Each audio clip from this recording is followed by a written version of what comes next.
Israel in the Galilee.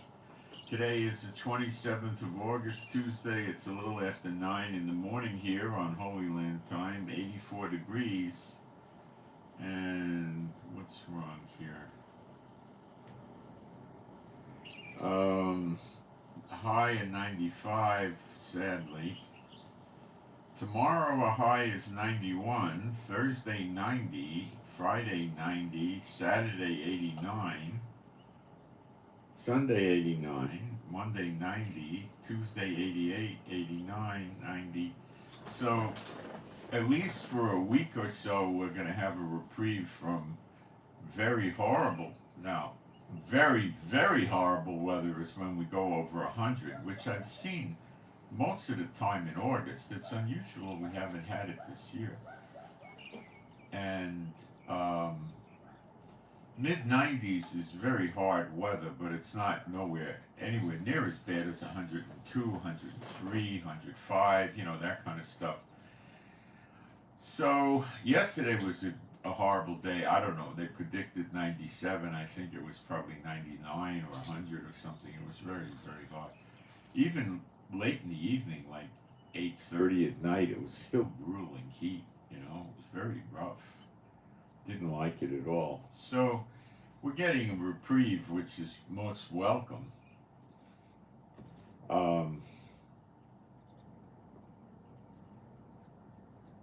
I hope that's not because our electricity goes out. Pray about that. Pray that the electricity stays on. And all right, so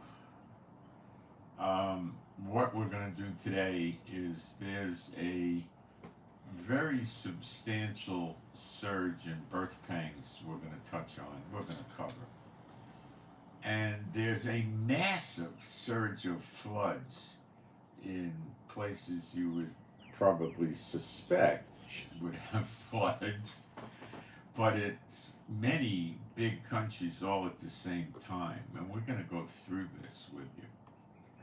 Okay, now floods are not a birth pang, but the continuing whirlwind of the Lord falling on the head of the wicked until it accomplishes what the Lord wants is a prophecy, kind of sort of like a birth pang. And it looks like we're getting into a deeper fullness of that right now. The continuing whirlwind means, when you put it in better English, it's a tempest, a storm. Rain is a storm. A hurricane, when you look at it, it spins, in circles. That's also one. So that's going up. Earthquakes are up. We'll cover some of this momentarily. Then we're going to talk about what's really going on in the Middle East with the wars against Israel. And it's not exactly like what most people think, because they don't live here. Okay? It's not that far away from what most people think, but it's not exactly what they think. And we'll cover that. And then I'm going to cover what I believe was supposed to happen after the Hezbollah attack a few days ago that never happened. And just so you make sure that you understand this, the Houthis attacked another ship yesterday. I understand they used unmanned UAV boats, a boat drone, if you will. I don't know if it was above water or underwater. And they also used an aerial drone, and they did hit the ship.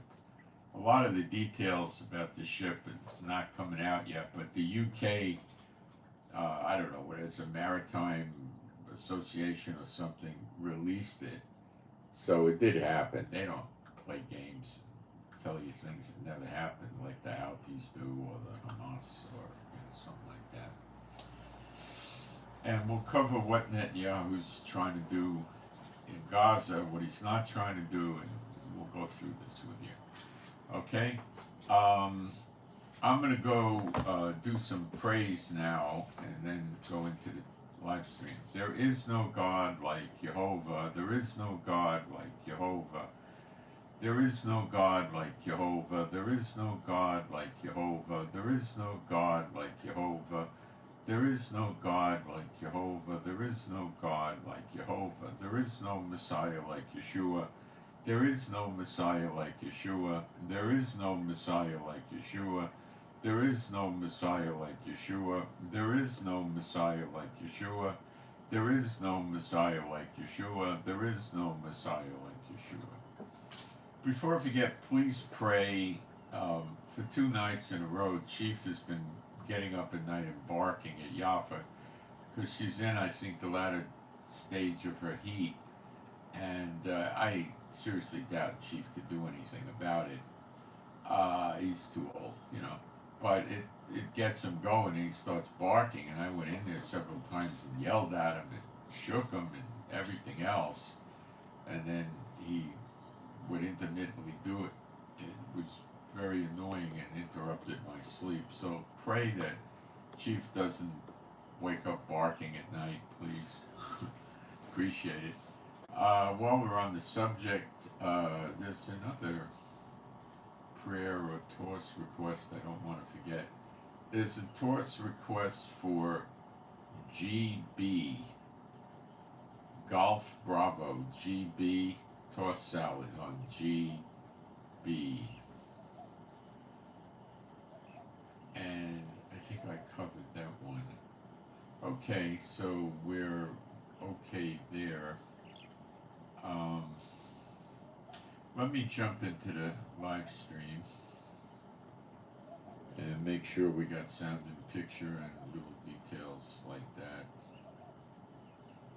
It appears, I put a video up on my Telegram, it appears that, I don't know how to pronounce his name, Xi Jinping, the head of China, really did have a stroke. We don't know how serious, but I haven't listened to the whole video. I just came across it. It's very recent, a few hours old. I just came across it and it's probably 15 or 30 minutes. I'll listen to it later, but I started listening to it. It's a very, very accurate, reliable person who doesn't live in China but is from China and breaks it all down. So I've talked about this before, and I think it's probably true. Okay, into the live stream. Who doesn't live in China but is from China. Sound and picture we have. Don't be afraid to serve a little tossed salad on people that come in and act obnoxious in the chat. Alright, I'm going to put a couple of fast posts up in the chat while we give people a chance to come in. And there's some pretty tragic events that happened that's happening now, not going to happen, happened already, still continuing in the UK as a result of the Iceland volcanic eruption. And I want to make sure we cover that. As soon as I finish my post, we'll get into that. I mean, people are going to the hospital in the UK. I mean, it's pretty bad.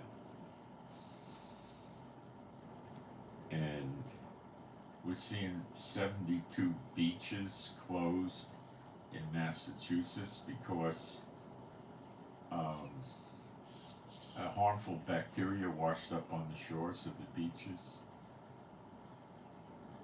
And nobody really knows which bacteria it is yet, but they did close the beaches. They'll tell us eventually what bacteria it is. They're probably analyzing it or something. Now I'm just going to put my email address up there and then we'll proceed.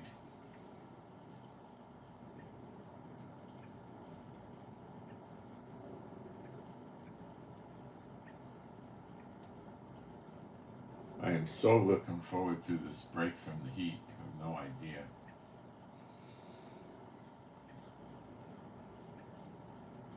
If my wife goes to I don't know, one of these social media channels of weather people that work with the weather, and they said there's a heat wave coming, but I think it's down the road, and I hope it never shows up. But anyway, there you have it. So what happened with Iceland? They had a big volcanic eruption and a toxic cloud filled with sulfur dioxide. Now that is a poisonous gas. It'll kill you. okay, has already passed over the UK. It's there now. And people are going to hospital with respiratory and sore throats and stuff like that. Now, in the birth pangs, we read about plumes, I believe, or no, pillars of smoke. And that is what a volcano does. So that's a birth pang. And it traveled all the way to the UK with sufficient force to cause people in the UK to go to hospitals. Now, granted, they have social medicine there, so they don't have to pay hundreds of dollars like somebody in the US does, but still, it's serious.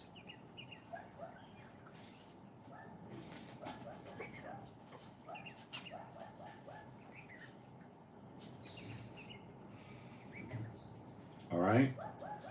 So now we'll get into some of the other birth pang events. And the floods are just shocking. I'm going to go through the floods right this minute.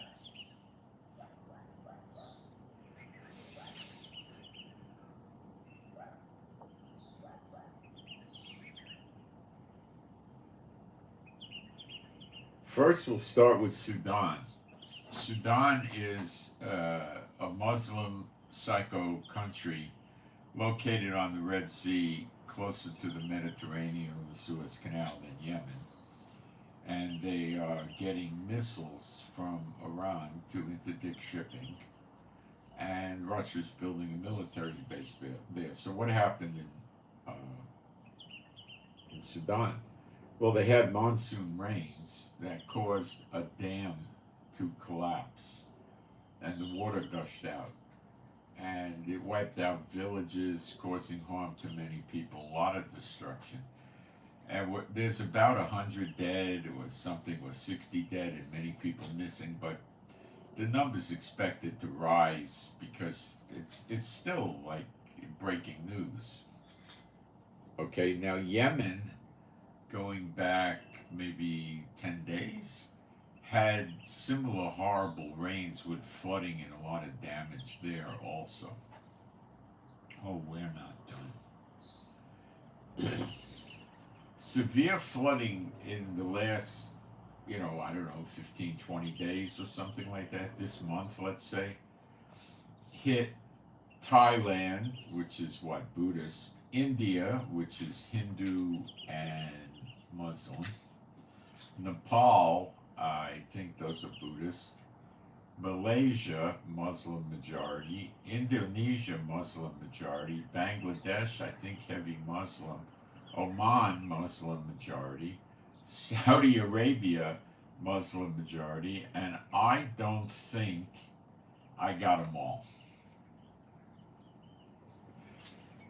Floods is not a birth pang. The continuing whirlwind of the Lord is what this is. Now, let's find that scripture, okay? I don't have it in my head. I'll get it for you in a minute.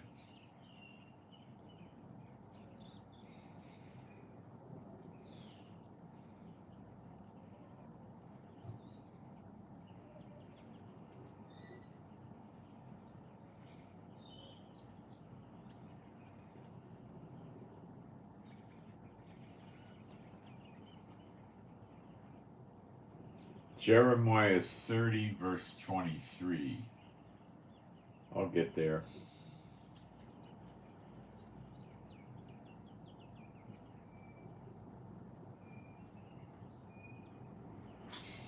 Behold, the whirlwind of Jehovah goeth forth with fury, a continuing whirlwind, it shall fall with pain upon the head of the wicked. The fierce anger of Jehovah shall not return until he have done it, and until he have performed the intents of his heart. We have another scripture that says, the day of vengeance is in his heart. That's Isaiah 61, I believe. In the latter days you shall consider it. What's that word? That which is now. What does the word consider mean in reality? Let's see what Strong's puts it into English as.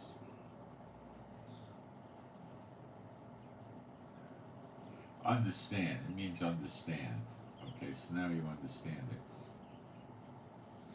But let's read a few of the preceding verses in Jeremiah 30 so we can set the stage, if you will.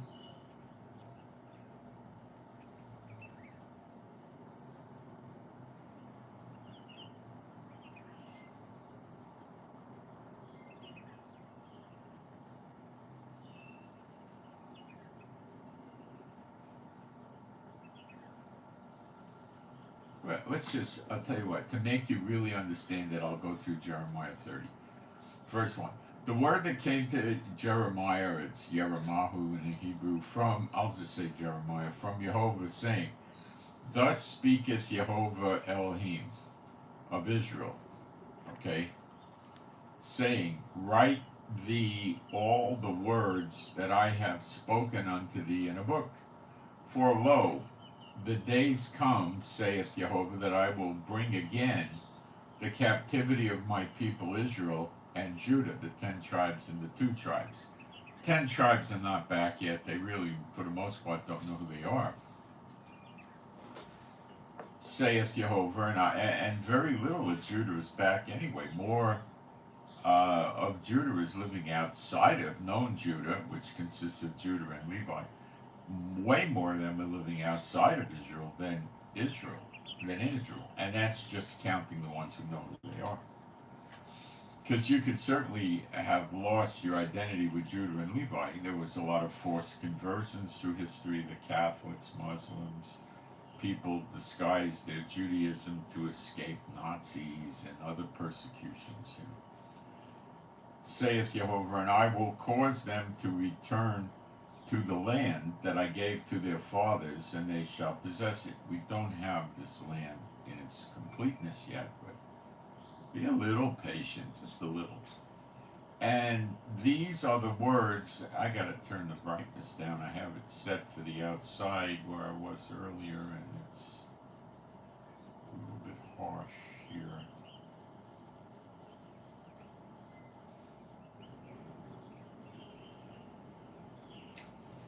It's reset on me. Okay, I'm going to pick it up. And these are the words that Jehovah spake concerning Israel and concerning Judah. For thus saith Jehovah, we have heard a voice of trembling, of fear, and not of peace. Okay, does that sound like today? Yeah. What we're going to show you is this is Jacob's trouble coming, okay? And not Gog and Magog. They're not the same. Give me a chance. I'll develop it for you. And it's going to tie it to the continuing whirlwind of the Lord. And then maybe I'll read you the list of floods in the last few weeks that are major bad floods. Saudi Arabia flooding, okay, come on. For thus saith Jehovah, we have heard, that's the desert, flooding in the desert. He's getting the water ready for us. So we'll have what to drink in the next great Exodus. Don't you see it? A voice of trembling, of fear, and not of peace. So forget the man of peace stuff. That's way down the road. Ask you now and see whether a man doth travail with child.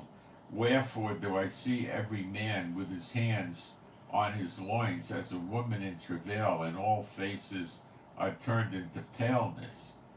So it's like mimicking the birth pangs, because this is where the nation is born in a day. The appearing of the sign of the Son of Man, where he appears in the clouds, seated on the right hand of power, his Father, Jehovah. Psalm 110:1 reads like this: The Lord said to my Lord, sit thou at my right hand until I make your enemies his footstool, your footstool.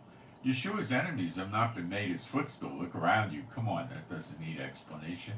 So he's still at the right hand of God the Father, so that both of them appear in the clouds. This is not the returning to earth. Okay? Alas, that day is great. The word over there, I believe, is gadol, which means high or great, so that none is like it. Now, that doesn't mean it's the worst It means there's no day like it because of what happens. Even the time of Jacob, that's the tribes of Israel. Jacob was the father of the 12 that the tribes are named after. Tribe of Jacob's trouble, but he shall be saved out of it. What does that word save mean? It's Yasha, the root of Yeshua's name. It means salvation. Let's put it in. Hebrew doesn't go into English well. Let's put it into choppy English.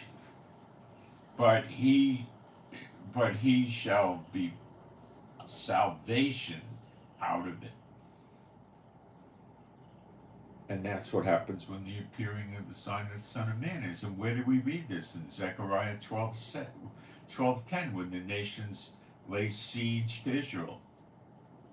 Before it happens, Jehovah pours his spirit out on the house of David and the people in Jerusalem, and that means they're believers. And then they look upon the one whom they have pierced, and all the tribes in Israel mourn. Zechariah 12, verse 10, this is, okay? And what does John 6:40 say? It's in your Bible. Just because the church doesn't teach you this stuff, don't jump on me. Ask yourself why they don't teach you this stuff. Don't come dropping on me. I'm teaching it. John 6:40. And this is the will of him that sent me. This is Jehovah's will. That everyone which seeth the Son and believeth on him may have everlasting life, and I will raise him up at the last day. Everlasting life is like an indeterminate period of time. It's not immortality. They could still die. When you go into Jerusalem, you drink of the water of life and eat of the tree of life. It says there's no death in New Jerusalem. We're not there yet. Okay? So what you see in Zechariah 12:10 is rather shocking. And what you see in Zechariah 12:6 is the two witnesses burning up the enemies on the right hand and the left hand, surrounding Israel, putting it into siege. And he says he puts trembling on them. Now you know more than the heads of all the denominations, but many of you will just disregard me, and even though I'm reading you the scriptures, you're going to blame me, but I'm reading you the scriptures. So you're really rejecting the scriptures. And Yeshua said, if you reject knowledge, I'll reject you, but they'll still continue doing it. They went out from among you because they were not of you. Okay, Jeremiah 30. I think I'm in 10 or 11.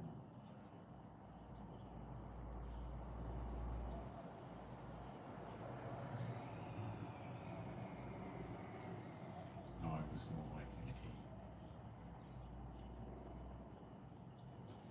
8. Now I'm in verse 8, Jeremiah 38. It shall come to pass in that day, that's the Zechariah 12 day, saith Jehovah of armies, that I will break his yoke from off thy neck, and will burst thy bonds, and strangers shall no more serve themselves of him.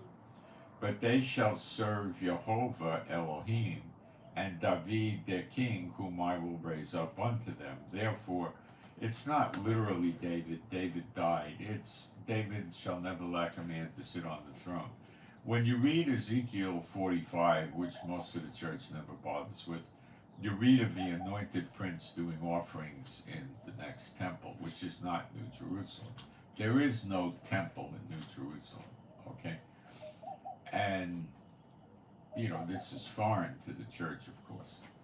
But it's right there in your Bible. Therefore, fear thou not, O my servant Yaakov, saith Jehovah, neither be dismayed, O Israel, for I will save thee from afar, and thy seed from the land of their captivity, and Yaakov shall return, and shall be in rest, and be quiet, and none shall make him afraid. Okay? For I am, so when he pours his spirit out on them, we don't read of any of them running around repenting and, reading the New Testament. It just happens like that. He removes the iniquity, the lawlessness of Israel in a day. The birth of a nation in a day is when their sins are removed and they're restored to Jehovah. And then in Jeremiah 31, we read after they have the everlasting life, what happens is God puts his law in their inward parts. Yes, that's just the law that the church says is done away with. And every man shall, everybody's neighbor shall know the Lord. They're not going to go around saying, hey, know the Lord. They all know the Lord. And he gives them a heart of flesh instead of the heart of stone.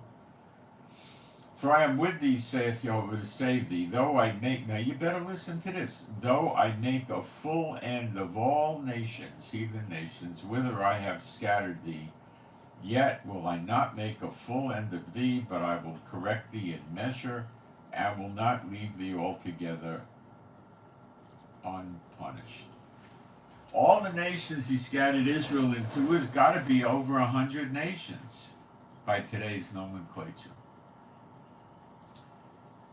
Now, they're not all going to get killed. Their nations are going to be destroyed. They want Israel to be destroyed. They want Israel to leave, the Israelites to leave Israel.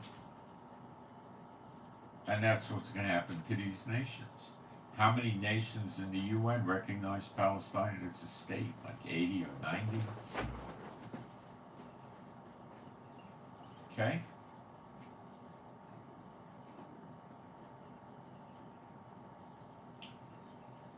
I will save thee from afar. I will salvation you from afar. So the true believers and all the Israelites are going to see the sign of the Son of Man, Revelation 1:7, every eye shall see him. He will come as a lightning from the east to the west. And they will have the everlasting life along with all the true believers. And then everybody, including the true believers, come to Israel. I will save thee from afar, and thy seed from the land of their captivity. And Yaakov shall return, and shall be in rest, and be quiet, and none shall make him afraid. For I am with thee, saith Jehovah, to save thee, to yesha thee, to salvation thee. Though I make a full end of all the nations. Okay, so we covered that. Now I'm in verse 12. For thus saith Jehovah, thy bruise is incurable, thy wound is grievous. There is none to plead thy cause, that thou mayest be bound up. Thou hast no healing medicine. All thy lovers have forgotten thee. We don't have any lovers. You think Biden's one of our lovers? He dictates to us.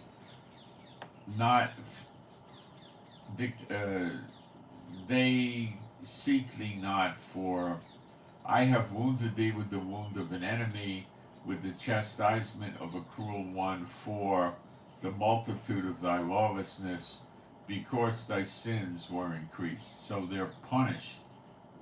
Since 1948, Israel's been punished. It's a very difficult place to live in. You have no idea. Now, you come here as a tourist for a week or two, it's nothing. You live here, it's something. It's very, very, very hard. So the punishment already happened, and now the punishment is over. The 2,000 years of Zechariah 6:1 and 2, which the church never teaches, is over. And we're in the period of recompenses now, which is not a literal year, which is Shana. It's Shanai. It's a period of time kind of like a year, but it could certainly run over a year. I don't think it would be 2 years, though. Why criest thou for thine affliction, thy sorrow? Remember, we're not supposed to know the day or the hour that Yeshua appears. Only Jehovah knows it. Yeshua doesn't. Why criest thou for thine affliction? Thy sorrow is incurable. The multitude of thine iniquity, because thy sins were increased, I have done these things unto thee. Therefore all they that devour thee shall be devoured. Now you're starting to see this with Hamas, but you're going to see it in tremendous greatness soon. And all thy adversaries, every one of them, shall go into captivity. Well, when the nations are destroyed, they have to leave. And they that spoil thee shall be a spoil, and all that prey upon thee will I give for a prey. For I will restore health unto thee. That's what happens when we see him in Malachi 4. We jump out when the Son of Righteousness arises with healing in his extremities. We will be jumping out of the stall like a calf, so the old will be young and all that. Okay, with great energy. It says even the children get tired when they run, but you'll run and not get tired. For I will restore health unto thee, and I will heal thee of thy wounds, saith Jehovah, because they called thee an outcast, saying, This is Zion, whom no man seeketh after. Thus saith Jehovah, Behold, I will bring again the captivity of Jacob's tents, and have mercy on his dwelling places, and the city shall be builded upon her own heap, and the palace shall remain after the manner thereof. And out of these shall proceed thanksgiving, and the voice of them that make merry. And I will multiply them, they shall not be few, and I will glorify them, and they shall not be small. Okay. Not be small in Hebrew means not be insignificant. It doesn't mean that you're going to be like a giant or, something like that. It would probably be better translated insignificant.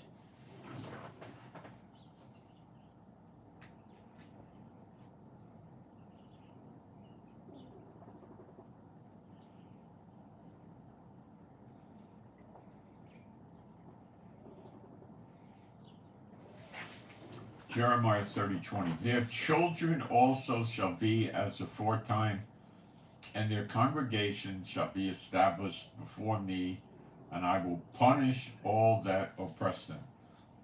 Now, this is completely foreign to any teaching you're ever going to see coming from any of the churches or the people that are church type preachers. They have no idea about this, or they do, they're just not teaching it. Draw your own conclusions.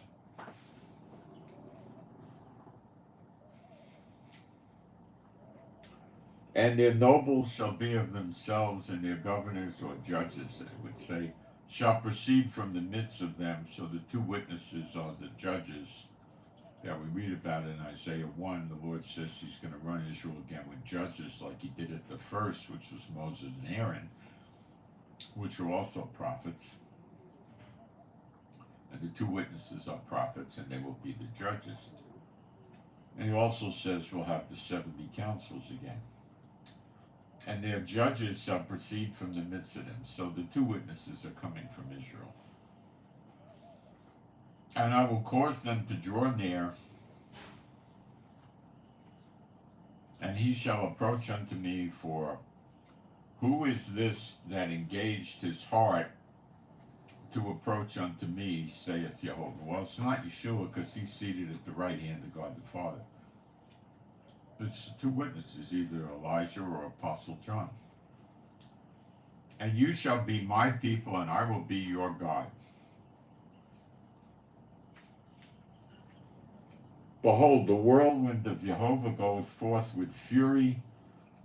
A continuing whirlwind that shall fall with pain upon the head of the wicked. The fierce anger of Jehovah shall not return until he have done it, and until he have performed the intents of his heart. In the latter days you'll understand it. So maybe he's going to use the continuing whirlwind of the Lord to destroy the nations, so they have to leave. Floods, storms. It's a thought, isn't it? Now let me go back and cover the floods for you one more time to refresh your memory. Sudan had monsoon rains that broke a dam and wiped out villages, and people are dead, missing, and everything else.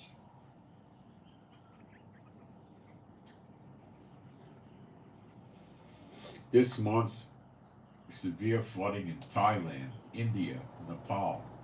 Thailand, Buddhist, India, Hindu and Muslim, Nepal, I believe Buddhist, Malaysia, Muslim, Indonesia, Muslim, Bangladesh, I believe Buddhist, Oman, Muslim, Saudi Arabia, Muslim.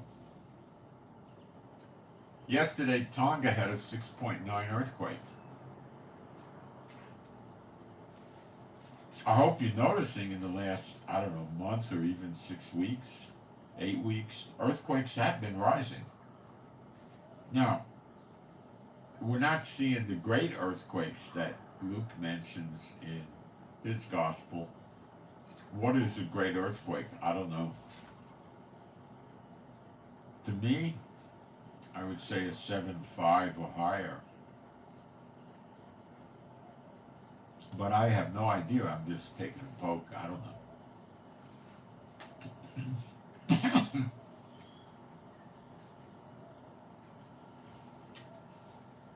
Maybe a 5, because a lot of these badly developed areas suffer a lot of damage with a 5 or 5.5. I don't know. Let me jump in the chat and see if I gotta answer questions or we got bad people in there or something.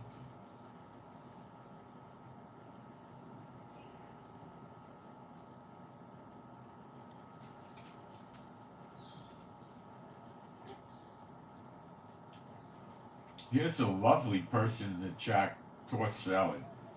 How infants' blood taste.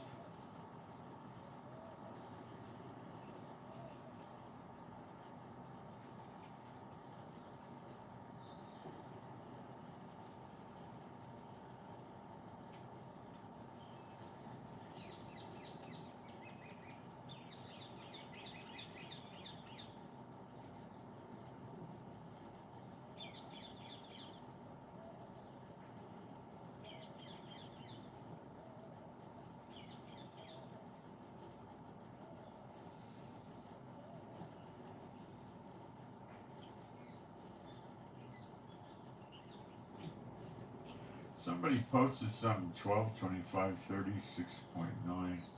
Oh, I think he's telling us about earthquakes, I think.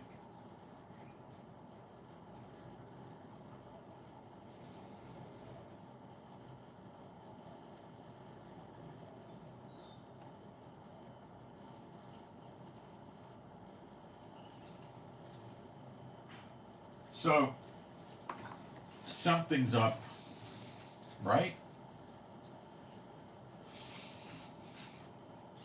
So you know Hezbollah had staged a large missile attack on us. We heard there were 6,700 missiles. Many were long-range ballistic. And Hezbollah said they were aiming at 11 military bases. What was really going on? Well, we knocked them out. We knew about it. We used there was 100 planes at one time over the skies of Lebanon. And we destroyed them. They did manage to get some junky Katyusha rockets off that didn't do much. Unfortunately, they did hit a chicken coop, and they killed some chickens and put damage on the chicken coop. Social media of the Arabs has been ablaze for days, making fun of Nasrallah with the chickens.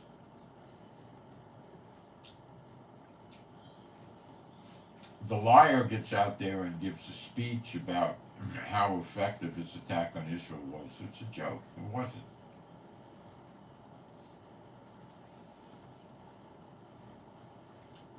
Since the attack, Israel has continued to keep attacking strategic targets and targeted assassinations in Lebanon.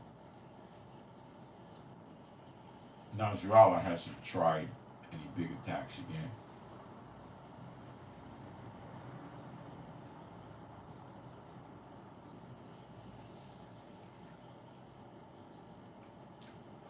He did get off about 300 missiles and drones, and we have no casualties.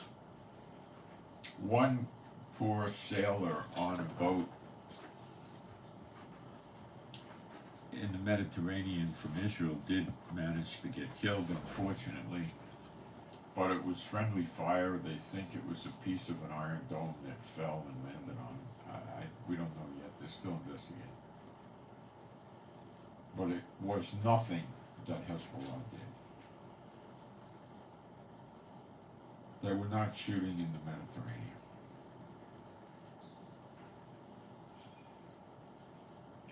Previous to this attack, Iran for some weeks has been filling Syria up with their IRGC soldiers, moving them close to Israel in Syria.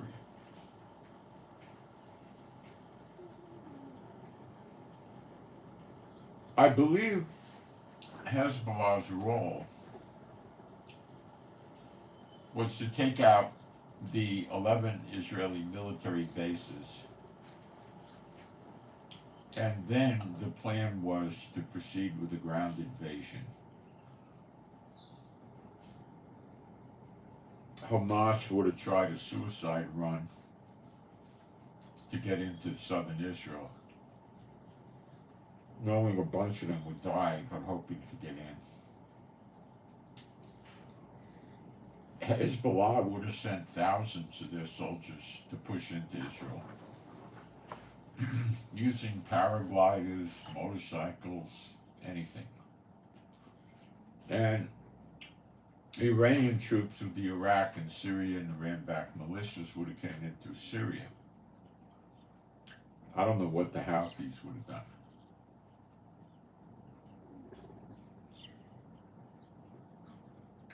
Iran most likely would have attacked the American bases in Iraq and Syria using their proxies in those countries.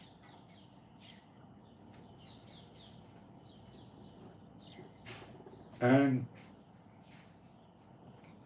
possibly launch missiles as well. Although they have a tremendous amount of hesitation because of all the American military presence in the area. They're not sure what America would do. They don't know if America would be just doing takedowns on missiles and no offensive, but America did threaten to go on the offense against Iran. So they're scared. They don't know what will happen.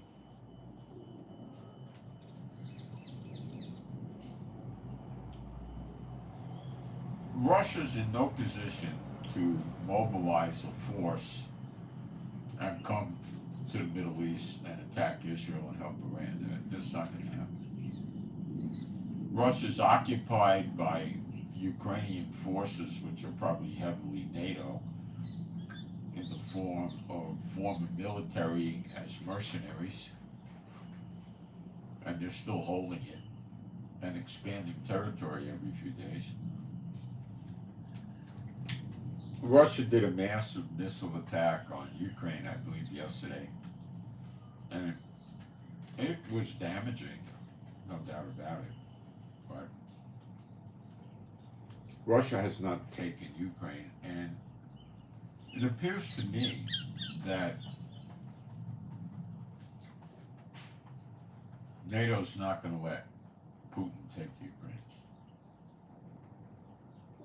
In other words, if giving the weapons to Ukraine is not enough, they'll put 80,000 soldiers in there with jets and helicopters and tanks and missiles and everything else, and just attempt a Mexican standoff, as they call it in the movies, with Russia. If that fails, which it likely will not, then they have a war with Russia. China did send already 18,000 soldiers to help Russia with this Ukraine problem. And it was stated that that's not the end of it, there's more coming. Now, if China sends 50 or 100,000 skilled soldiers, not the kind that did 6 or 8 weeks and then did another 6 weeks of advanced infantry training, The kind that did 6-9 months of training. Then Ukraine's got a problem, especially if they up the number to 80,000 or something.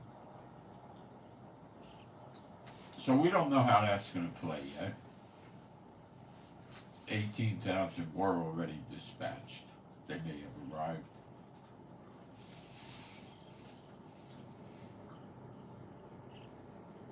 I don't see Putin or China sending forces into the Middle East to help Iran. Giving them weapons and things like that, yes. Moving 30 warships over here, 300 or 400 aircraft, 40 or 50,000 troops. No, I don't see that. Not at all. It could change, but I'm not seeing it right now.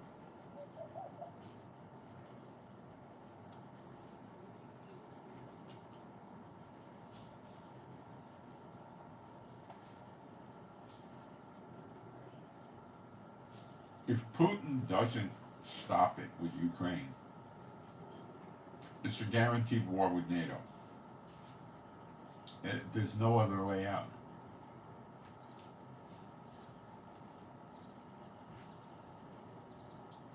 Unless Ukraine surrenders, says, here, Putin, take half of Ukraine, Putin may do it. But we don't see that.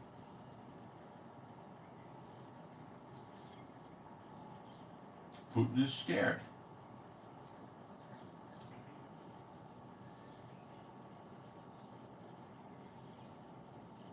He doesn't know what they're going to do, so he figures the safest bet is to increase pushing the war in Ukraine. And if he can push his control all the way to Kiev, a swath of land, which last count was 1,250 square kilometers that Ukraine's occupying inside Mother Russia, would be cut off, and eventually Putin could, get rid of them.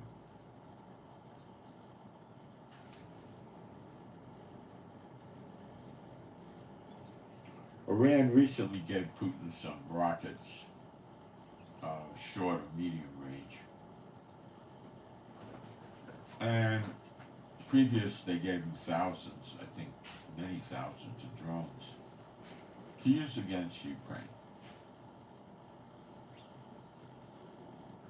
So Iran is irritating NATO big time by doing this. It means the war drags out. That means they have to produce billions more dollars worth of military equipment and give it to Ukraine. Okay? So don't think they're happy about Iran. Also, they know Iran's behind the Houthis with closing the Red Sea. And that's causing a delay in shipping, adding 5 days onto the transit route where they have to go down to the south of Africa and hook around. Added fuel costs, the ship's tied up more days. It increases the price of goods very high. Not the end of the world, but it's up there. And everybody's paying for that.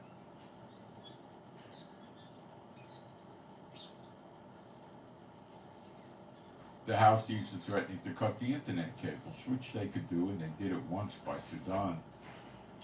And that would really make a lot of Europe suffer.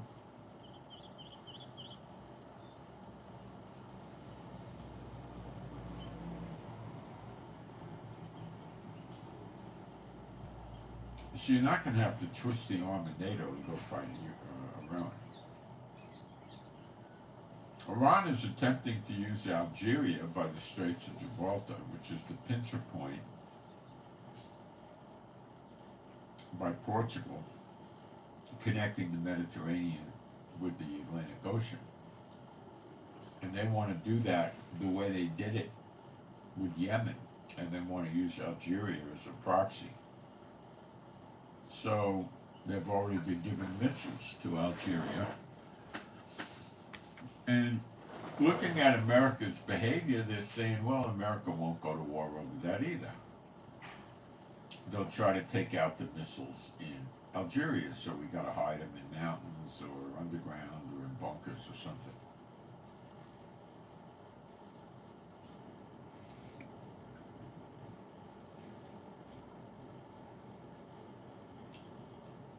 When you combine that with the Red Sea closure, you have no idea what this will do to Europe, but it'll devastate Europe.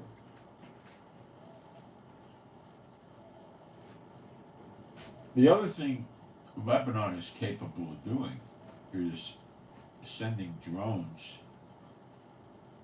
to Cyprus and Greece, where America and other countries have warships right now. They could try using drone boats at a long distance. I don't know if they're capable. I have a feeling not. Drones, yeah. They might have some missiles that can go that far. I don't know.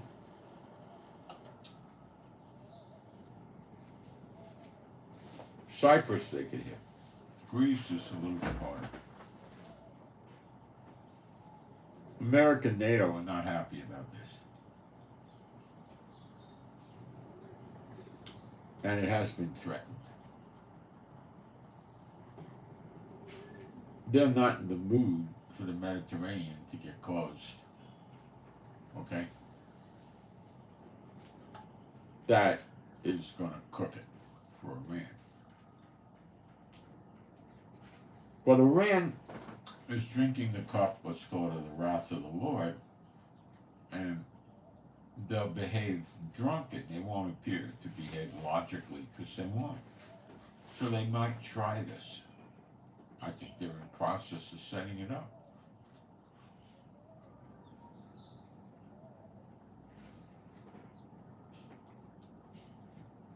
Now the US and the UK need to go back to Yemen and hit more targets and hope they can knock out whatever's going on. But if they're drones that did the work, you know, it's hard. They don't need, you know, it's hard to hit them.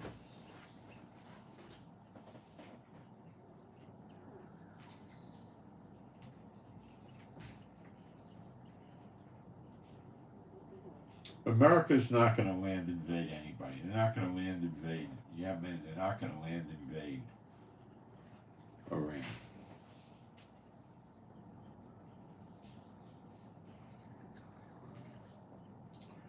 If they air attack these places, they won't have casualties. And it'll be over quickly. Yemen has oil. Take it out. The ports where they offload the oil onto ships. Take the refineries out, the storage tanks, and erect the Yemen economy. Which is a slow death.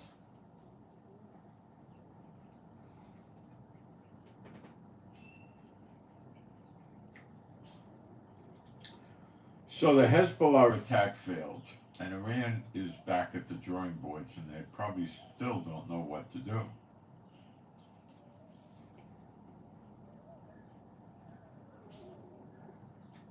Israel said if they missile or drone attack us, we're going to take out their oil and natural gas business by blowing everything up.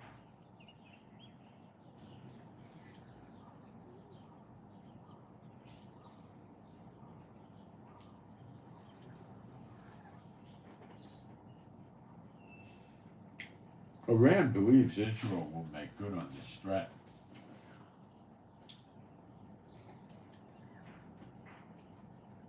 So they try to manipulate America to put pressure on Israel not to do anything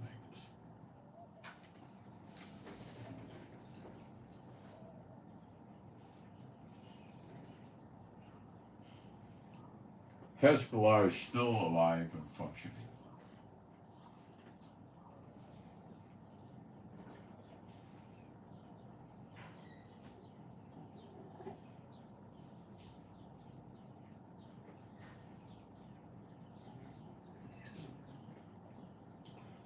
What is Netanyahu's plan for Hamas in Gaza?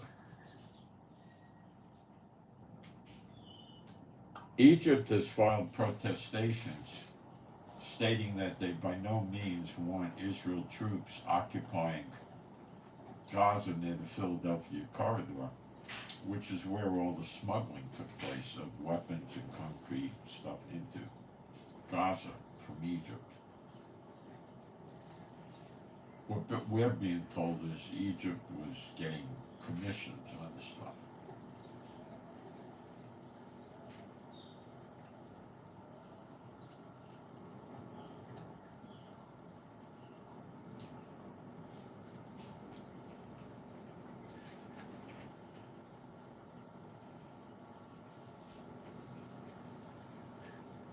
Egypt has begun to turn against Israel. Yet our Shmuck and Yahoo fearless leader, has been using Egypt to negotiate with Hamas all these years, while at the same time they're supplying Hamas with weapons.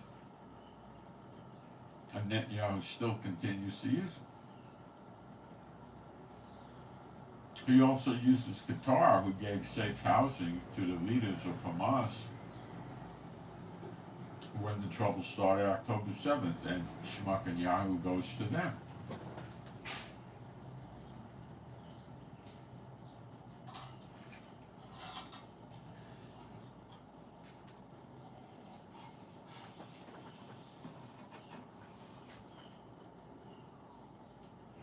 Then Yahweh says there's no way he's going to not occupy the Philadelphia corridor.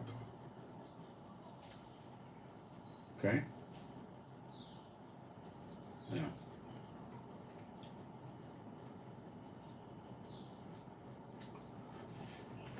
Egypt's going to make trouble for Israel. It's going to get worse. You'll see. It's in prophecy. They're going to get worse.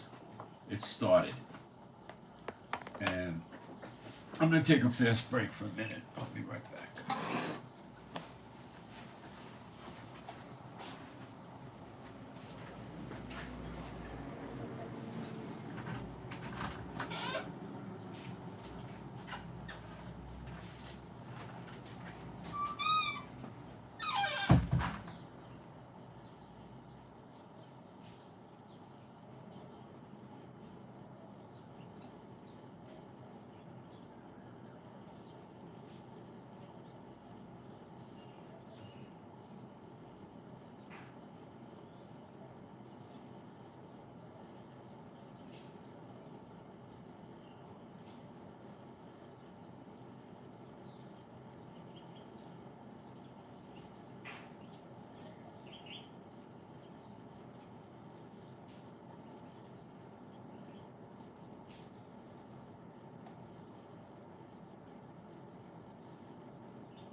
So what's Shmuck and Yahoo's approach to Gaza?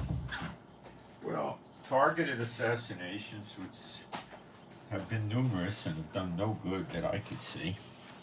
except stir the pot. And he keeps doing it. And he destroys buildings like crazy. Tunnels too. He destroys commercial buildings, residences, apartment houses, private houses, everything.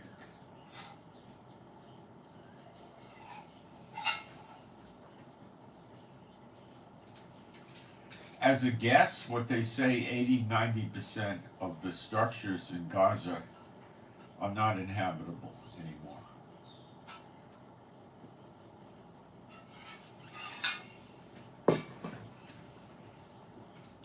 You don't have to be a rocket scientist to realize that what Netanyahu is doing is attempting to make Gaza uninhabitable. And that could be why he's dragging out the war.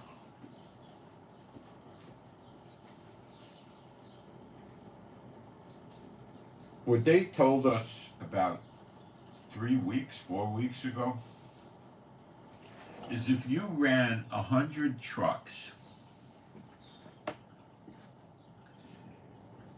dump trucks, filling them with the debris from Gaza every day, 100 a day, it would take 2 years to just get the debris out of Gaza. That's just clearing the rubbish. Pieces of concrete, pieces of roads, all that stuff, broken bricks, you know. And you can't rebuild till you do that.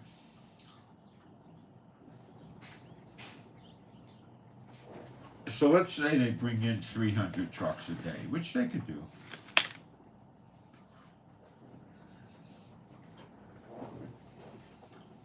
Instead of 2 years, it'll take, 8 months or something.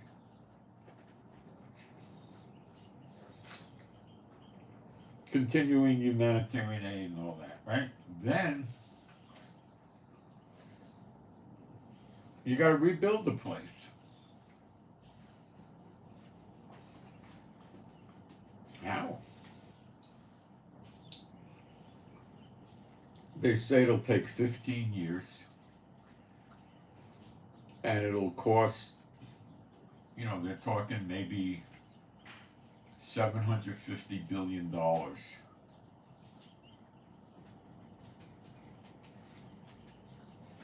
There's over 2 million people living there.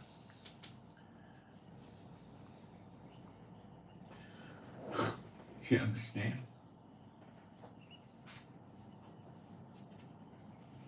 Who's going to pay for it?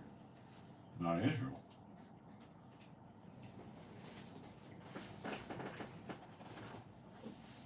$15 years to rebuild it, so these people got to live in tents.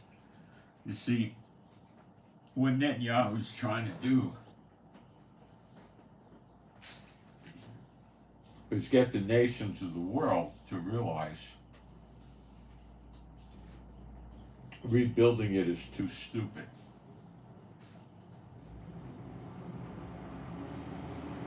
The idea is to relocate the people to other countries.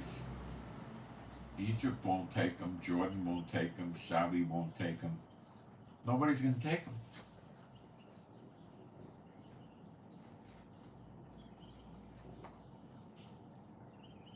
What do they do? You see the paradox here? And every day, Netanyahu demolishes more buildings and more tunnels.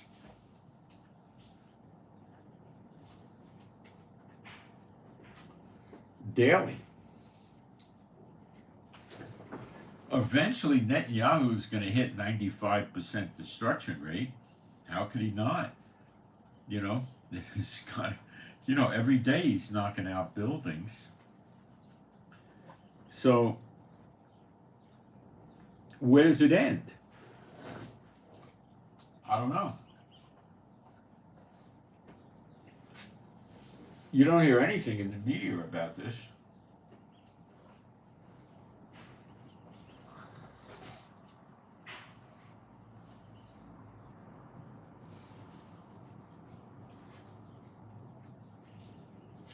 If Hezbollah is left around Gaza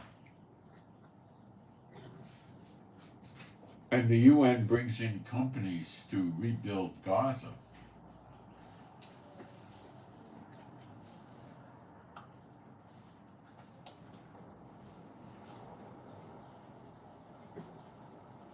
Hamas will tell them to give us 20, 30% or 10%, whatever, of the money they're receiving to rebuild Gaza for protection. And if they don't pay the protection, they'll be killed. And Hamas will be only happy to demonstrate by killing some of them. Bombs, bullets, knives.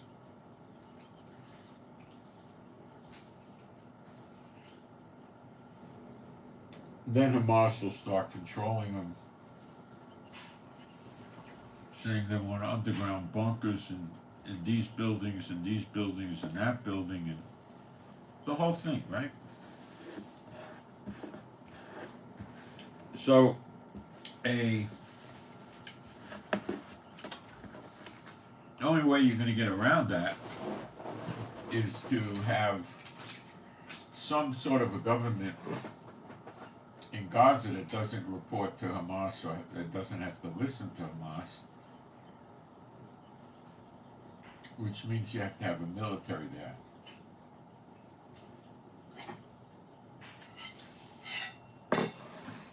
So if they start shaking down the construction companies, the military investigates and starts making arrests and this kind of thing. The problem is Gaza has,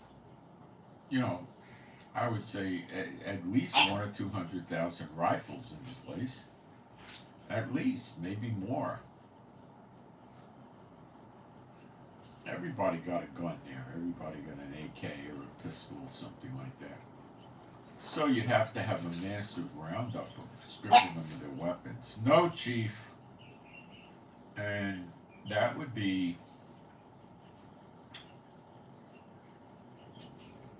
rather difficult because you have to send soldiers into everybody's house and start looking for weapons hidden in the furniture, in the refrigerator, in appliances, in the walls. Very hard. When you destroy the buildings, the weapons get destroyed too. So maybe they don't have that many.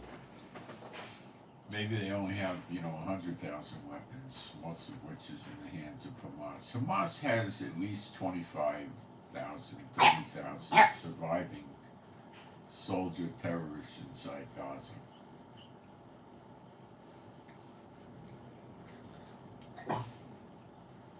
And the nations of the world are not going to let Israel go in there and kill the 25,000 Hamas that are using human shields to protect themselves.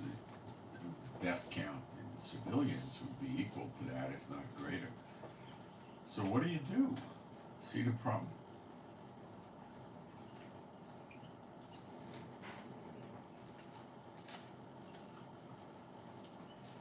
And then you got America bearing down on Israel with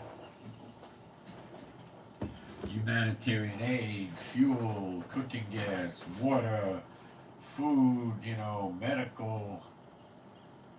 They just gave them 25,000 injections for a vaccine for polio. They got a polio epidemic, which comes from bad water.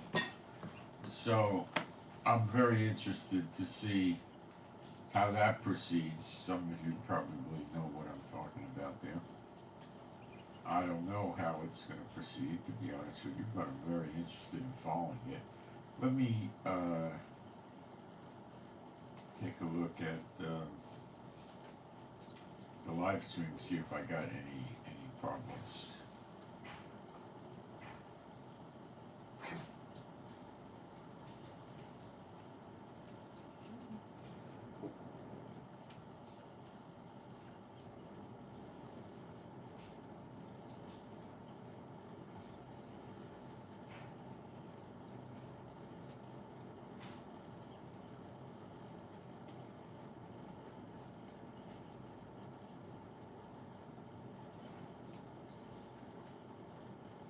I'm not a doctor, not a retired doctor.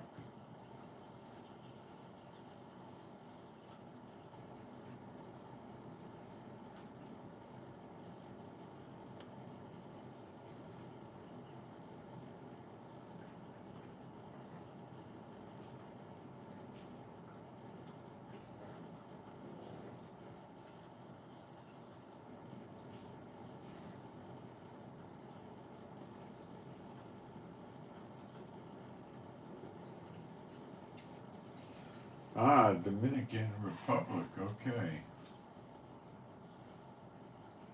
Republica Dominica. All right.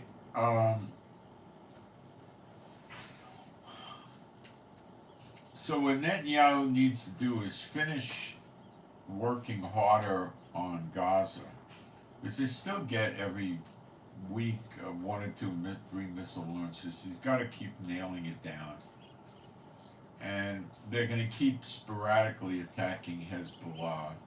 And Iran is probably going to be hesitant to do much attacking right now, but because a major piece of the Arab world is mocking Hezbollah over the chicken coop,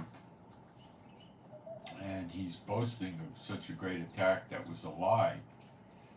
They need to save face and bring their credibility back, which is very important to the Muslim terrorist states, and they thrive on making people fearful of them.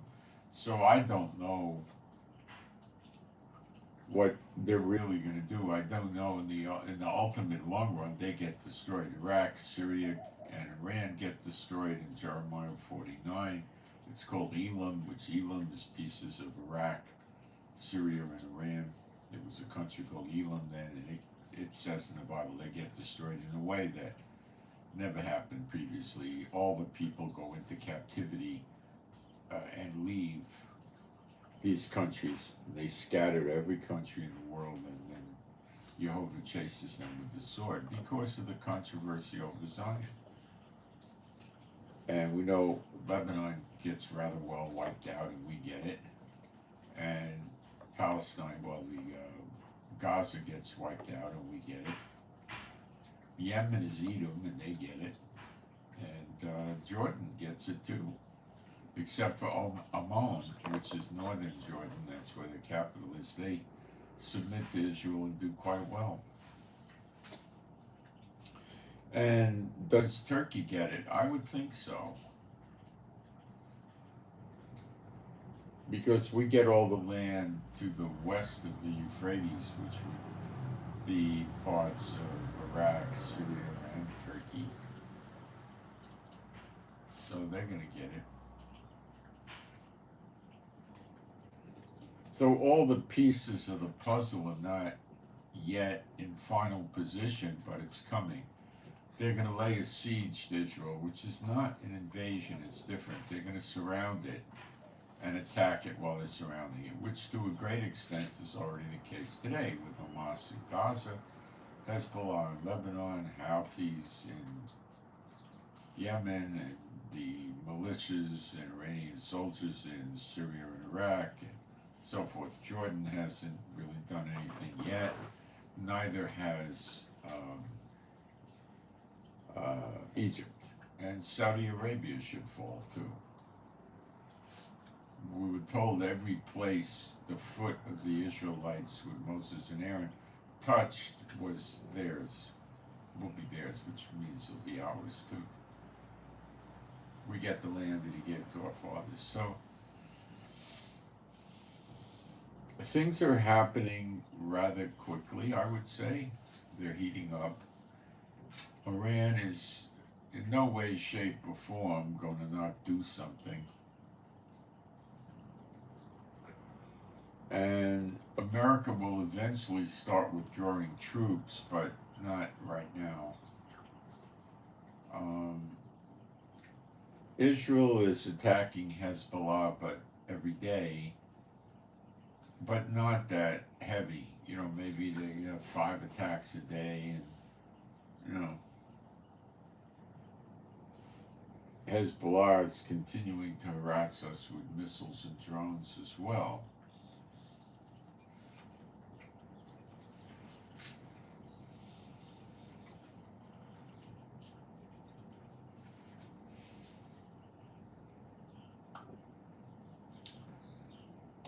What Iran is trying to do to us is wear us down. Okay?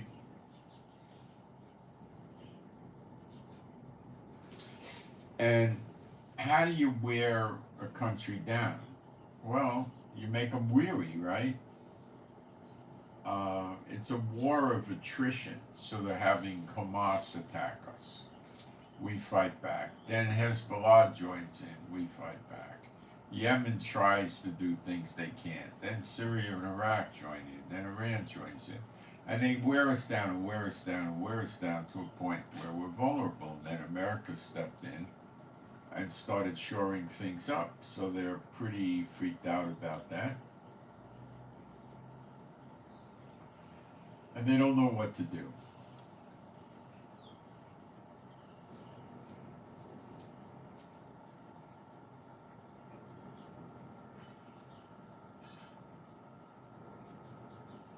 If they had some assurances they could knock down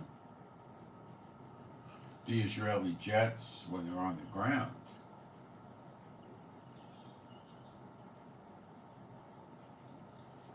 that would help them, because then they wouldn't have to worry about Israel bombing their oil and natural gas industries.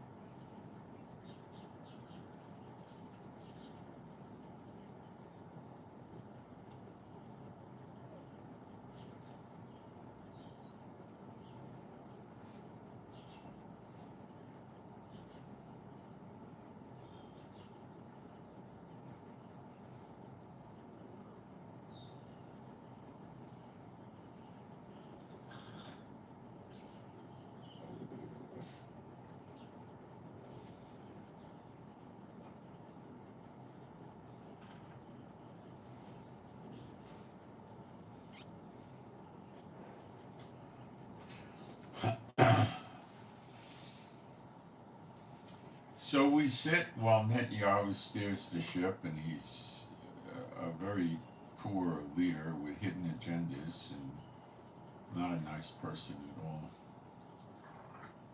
in my opinion. So, what's next? Well, if we don't get intervention from our enemies nearby, our neighboring enemies, Hamas will fall and Hezbollah will fall, and will occupy Gaza and Lebanon.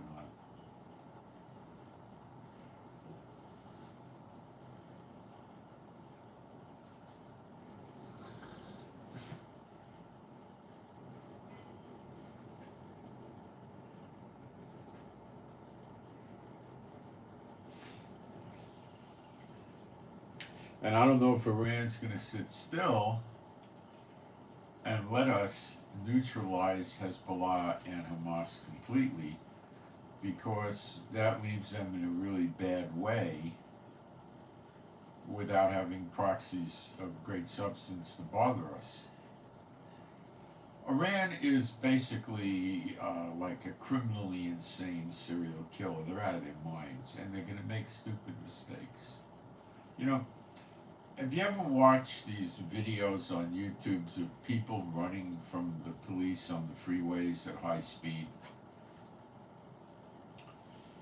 There's people that run, that I think they think it's sport, from the Arkansas State Police, the troopers. I believe they use these Dodge Challenger SRTs with these big engines.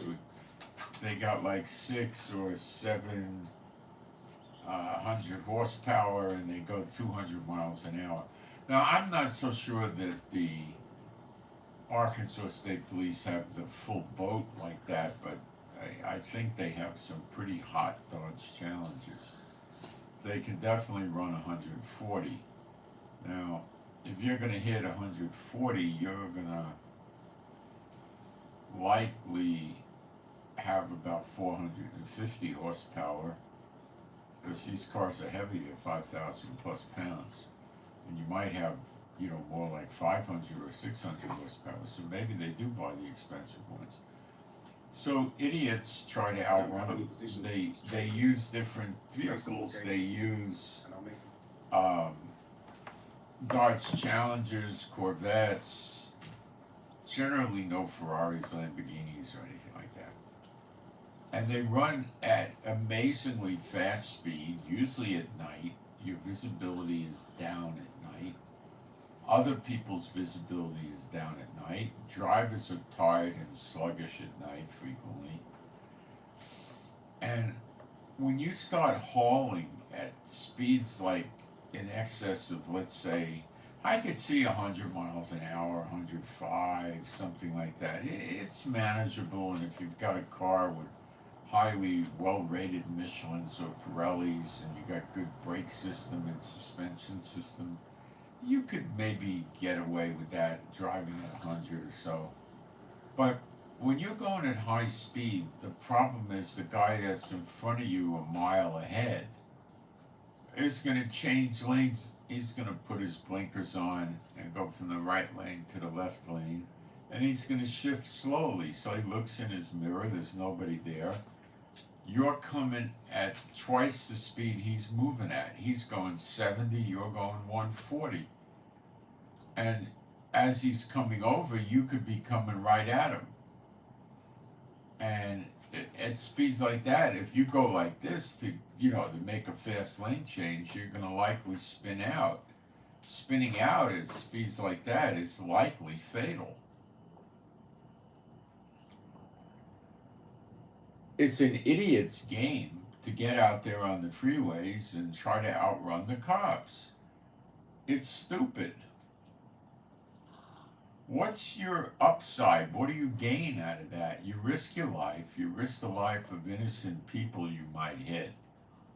You make the cop risk his life. And if you win, you get nothing out of it except some stupid pat on the back. Hey, look what I did. I outwitted the cops. Well, if you got enough money and you're crazy, you can get away from the cops. But so what? What did you accomplish? You got no money in your pocket like a thief gets. It's stupid. It's just stupid. Yet it's done in America every day. Now, the motorcycle guys do it all the time, and a lot of them get away.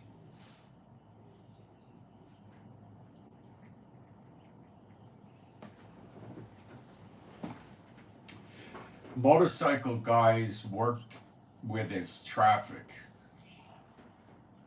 because the cops can't catch up to them because they weave in between the cars and the cop can't get to them. Now, some freeways have a lane open on the right or the left that the highway patrol, the troopers, can use.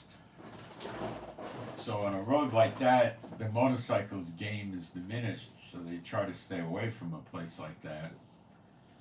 And motorcycles can hit 200 miles an hour. It's not very difficult to buy motorcycles that go that fast, but I would say, again, they're highly dangerous at speeds like that. And these guys will hit 170 and stuff like that to get away from the cops. Because the cops will run 140, they'll run 170, 175 in a matter of, a minute or two. The cop loses sight of them. And then the motorcyclist has to get off the highways and away from there.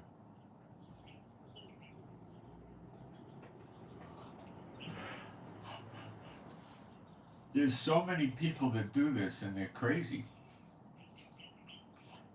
Now, there are what you might say good reasons, if you're thinking like a criminal, for running from the cops. Okay, what would they be? you have a warrant for your arrest where you're going to go to jail for 30 or 50 years, some crazy thing like that, and you're out on bail and you failed to appear, and when the cop runs your license, he's going to take you into custody and you're not going to get out until you're a very old man or woman. That could be one reason, although most of the time that's not it. People like that would have enough brains that if they were going to drive, they'd be very polite about the way they drive, but normally they wouldn't be driving a car, they would take public transportation.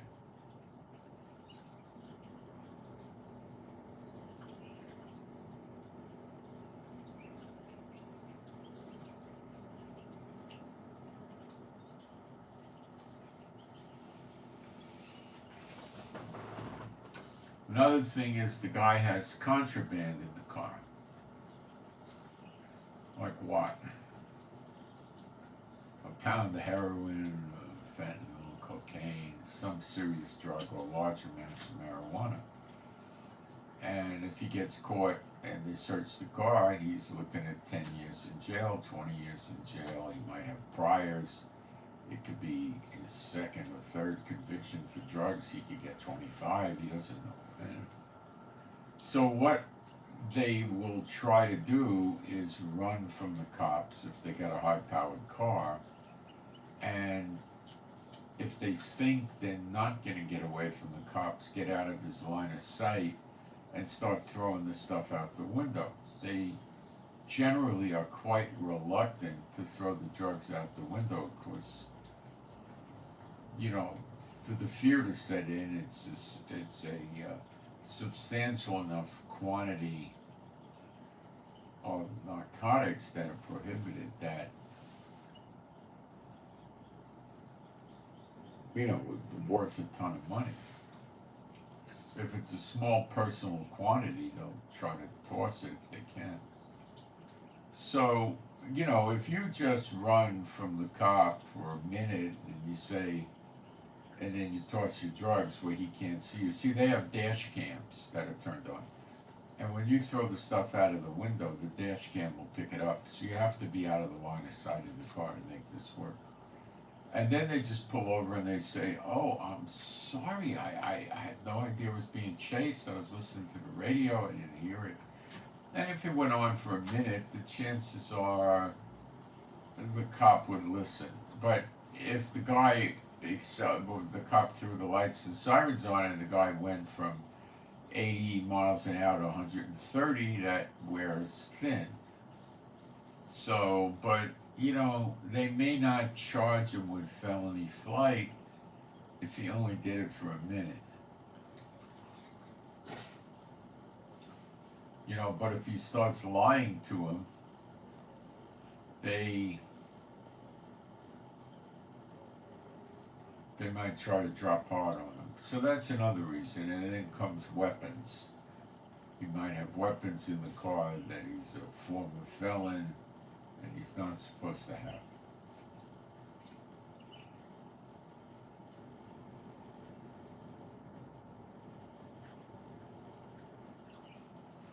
So that's why they do it, and it's really an idiotic game.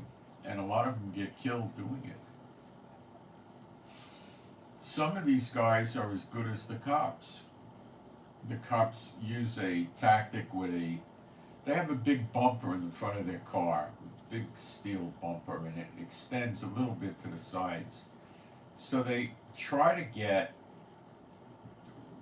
their front bumper parallel to the rear axle area of the car, and then the cop turns the wheel slightly so that his car bumps the car that he's chasing. And when you bump him by the rear axle, there's not a lot of weight in the car there, and you have a very good probability of making the rear spin to where the front is, and then he goes into the side of the road spinning around. He could get killed, he could, you know, a lot of bad things could happen. The car can roll. The highway patrolman tries to do this when there's not a lot of cars around, of course. There's like no cars around, so he doesn't take down innocent civilians. In my day, when I was in law enforcement as a young guy, if we had somebody, nobody had cars going 140 or 170. You could hit the hot police cars would be like Dodge Plymouth 383s with 335 horsepower civilian. I think you can get them up to 360. You get about, because you got to load all that crap in the car, and they were full-size cars. You get maybe 115 out of the car, 120. But if you tried it an extended period of time, you'd probably burn it up. But they weren't designed for high speed, and nobody wanted to drive the cars in traffic at that rate of speed. The brakes, the tires were nowhere near as good as what you have today. So I mean, you could hit 100 with the car, you could sustain 100, 105, you know. But you didn't want to go to the stratosphere with this thing. It was so stupid. So if the guy kept chasing, you would try to get a roadblock. Like you would, you know, if you know the freeway he's on, you keep him in sight only. You don't have to be on his bumper. You just have to make sure you see him. So that could mean you're 300, 400 yards behind him. And you get somebody who has a big truck, and you have them park the truck across the road, and then you send them, you know, 100 yards away to hide behind a building or something like that. And you have a couple of guys there with the roadblock, and if the guy is intent on taking his life, he'll drive into the truck, but that's very rare. Usually he'll try to slow down and turn around and go the other direction, or cross the median and go, you know, do something like that. When you put police cars up, they could try to run a blockade, but not when you put a big garbage truck or something across the road. There's nothing, you know. And if we couldn't affect something like that, and you were chasing the guy, and you know, you were pulling next to him and telling him to pull over, and he saw you and everything, and you had a marked car, well, then you would start taking shots first at the car. Like, you could go for the tires, which is pretty fatal, because the car's going to probably roll, flip, spin. But you could shoot the motor. Now, back then, the 357, a lot of highway patrolmen carried the 125 grain 357 semi-jacketed hollow point, and they had a 6-inch revolver. And the bullet went at a very high rate of speed. I don't know 6 inches, 4 inches was 1450 feet per second, which is very fast. For a pistol, very, very fast. And it probably went 1600 or something like that. And when you started shooting at the engine compartment with these 357s, you got engine damage. Okay? You really did. And, you know, you might have to put, you know, 3 rounds, 4 rounds in the compartment, or it didn't matter, 6. And then you just dropped back and waited, and, you know, you'd stay close to the guy because he was going to start, you know, blowing smoke. And if you waited a minute and nothing happened, you're going to come back and do it again. And you would, you know, see smoke and steam or whatever you hit, the radiator, the motor block, I don't know what you hit. Oil can go out, coolant fluid, and the engine basically is going to seize and stop, and he stops. And then you could have a foot pursuit, which the guy driving the car is going to lose, because you're going to be screaming on the radio for other guys to come, and you're going to eventually get a dog and track him. Or he decides he wants to try a shootout, in which case it's a high probability that he'll be wounded or dead. Usually they don't try shootouts, they try running. So they don't do that anymore. They don't do that. Now they got this new technique where I think it's very reckless and dangerous, where they tap the guy's car to get it to spin out. But you could take civilians out, you know. And sometimes if the car they're pursuing is on the right, and this is the police car, and he taps him this way, the rear goes like this, and then he has to, the cop has to be careful he doesn't drive into the car that's briefly across his path, so he has to work his brake, and then the guy spins around, and then the cop just proceeds and turns around and goes back.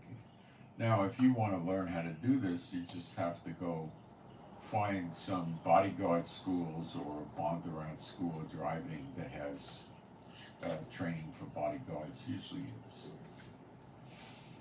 well, they got different courses, you can probably spend 15 or 20 days in different training courses. They're probably 4 or 5 days a course, typically maybe 3.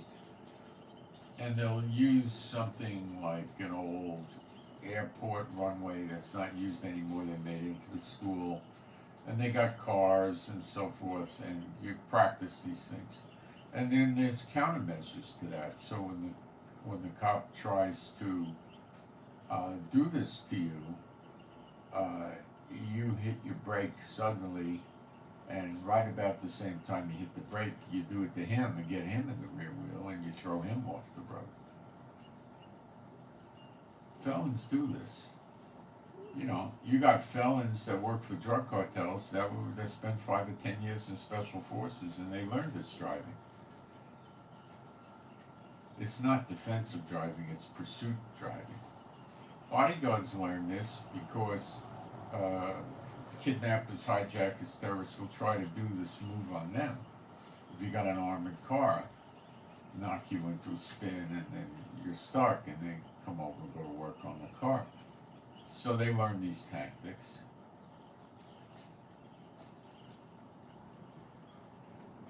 So you can learn them too, and then you can take out cops if you want to, but that's a pretty dumb idea. You got no gain, and they'll hunt you down voraciously and try to kill you if you do that. It's stupid, I mean, you got to be a moron to get out on a road and go at extreme speed, endanger your life, endanger innocent people's lives just to outrun the cops.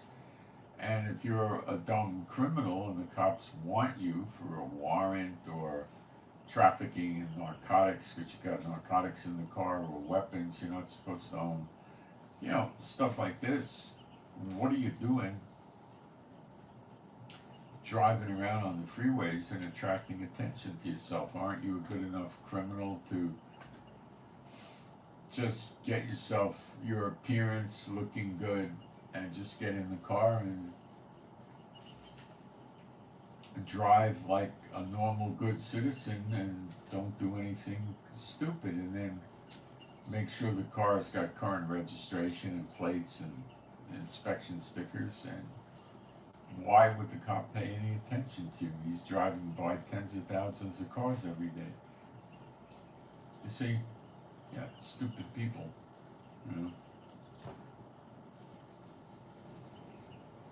So what I think is very deplorable is that a lot of these states have their state troopers going out and driving at reckless speeds. I think they stop at 140, even though you might have Pirellis rated for 180, 200 miles an hour, which today is probably going to be $400 or $500 per tire. I don't know how much money they put in their cars, but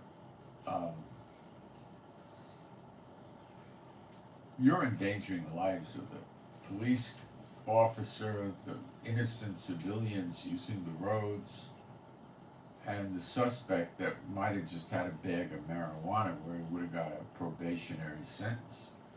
And you escalate this thing to killing the driver, the cop getting killed, innocent people getting killed. No, it's stupid.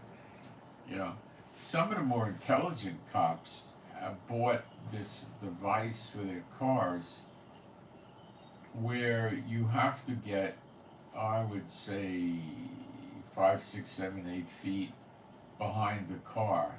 And it has a disc. It shoots a disc like a hockey puck, probably using compressed air out of a launcher. So you get behind the guy and you push the button, and this thing, it throws this hockey puck size object at the car in front of you, hitting it. and it has some crazy chemical epoxies on it that once it hits, it's terribly difficult to get it off. Terribly. Okay? So what happens is the guy driving the car, the cop doesn't continue the search for him at high speeds. He drops back, and this disc, which you can't remove from the bumper. I mean, you have to have a special chemical kit that comes with it. You know, these things probably cost the police departments $15,000 or something, a high price, you know. And each disc is probably $50 or something, with $200 out of it. But they can be recoverable. So it emits a GPS signal, and then the police have a receptor in the car that shows them where the guy is going. So they don't have to be anywhere near him. They could be a mile and a half behind, a mile behind, and just follow him on GPS. His confidence will get up, he'll go off the road and try to do something, and then you can just drop down on him. You know, if he knows the thing is on the car, and he tries to get out and can't get it off, then he has to take radical action, like put a bullet in it. That would more than likely stop it from working, but maybe not.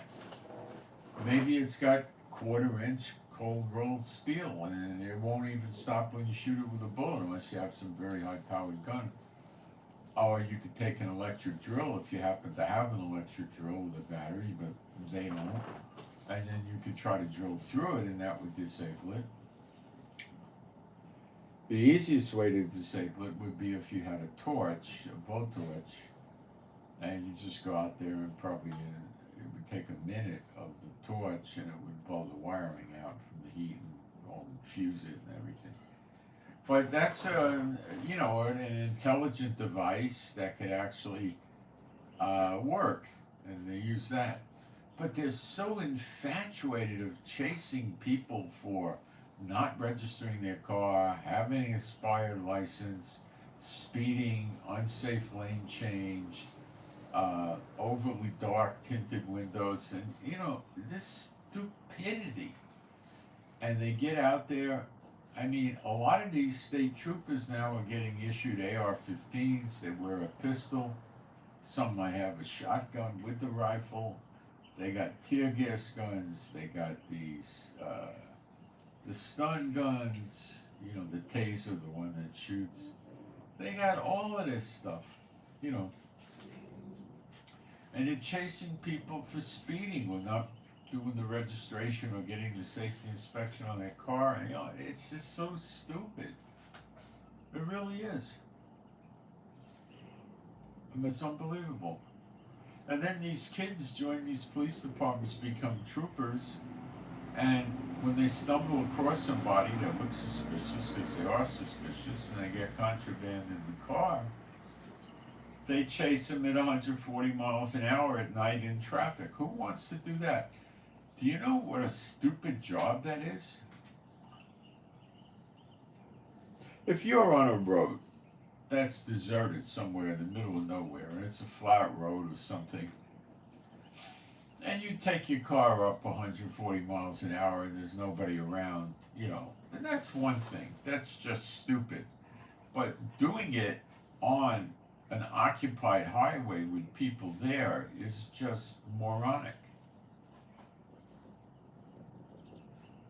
It is. I mean, people buy these Ferraris and Lamborghinis and stuff, and they wreck them because they try to push those high speeds to see what it's like, and they get a wreck and they die a lot of times. The cars don't hold up in wrecks. The only one that does is like the turbo Porsches and stuff.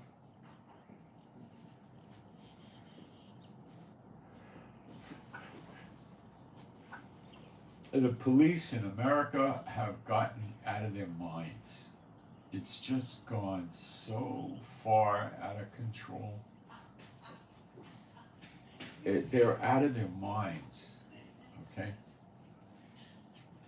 They could empty the prisons by 80% if they legalized drugs. They could put a tax on the drugs. Maybe every time you buy oxycodone or fentanyl or something like that, you pay an extra $2-3, you know, to pay for rehabilitation for people. Just make every drug illegal, everything. And now you have no jails. You can turn the jails into condominiums or something. You get, you know, your prison population goes down by 80%. And the other thing is the drug war doesn't work. Anybody in America that wants to buy drugs is going to be able to. It doesn't work.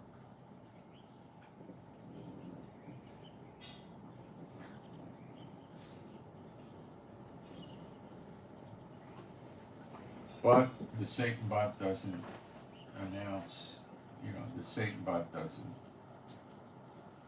think straight, you know. And there's probably a lot of money to be made by the people that are doing the war on drugs. You know, if all these illegals are coming in freely from the border, obviously tons of them are bringing in backpacks of fentanyl, and heroin, and cocaine, and marijuana, and everything else, right? When was the last time you heard of the DEA making a bust, a big bust? Months and months and months. Yet the streets are flooded with fentanyl and other drugs, right? It's crazy. It's just crazy. Maybe they're using the DEA to chase terrorists, or I don't know what the DEA is doing, but I have no idea. You have a horrible fentanyl problem in America, which can be easily, they could overdose easily. And before that, you had a tremendous oxycodone problem, which you still do. Oxycodone is very overdosable.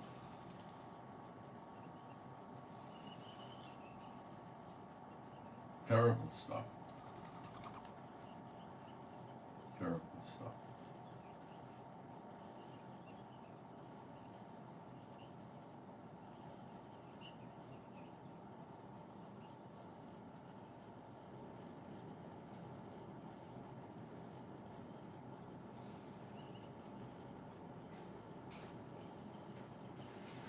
So I don't know what's going to be there with them in their war on drugs and their war on traffic.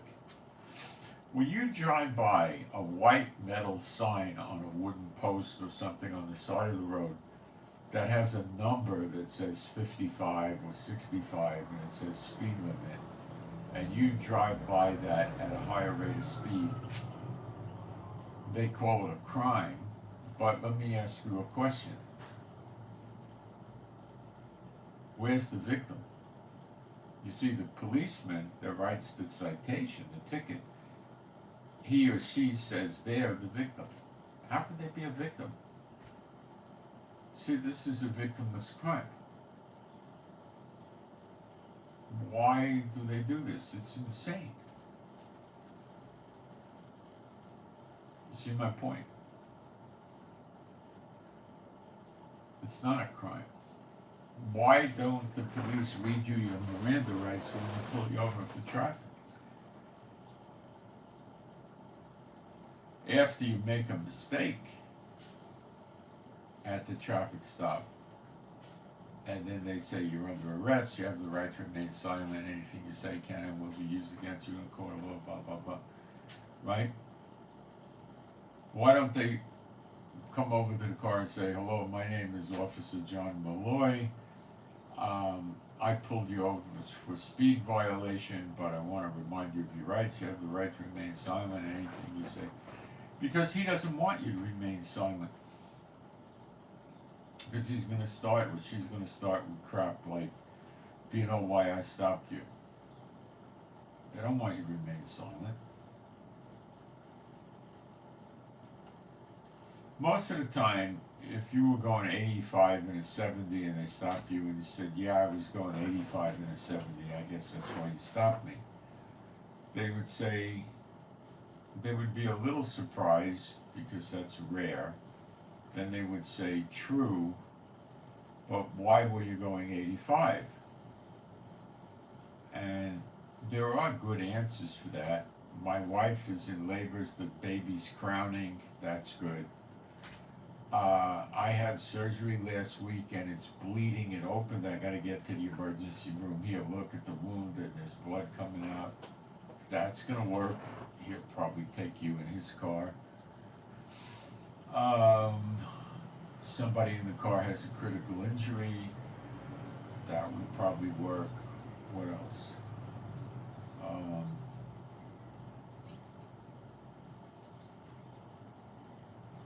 Not much.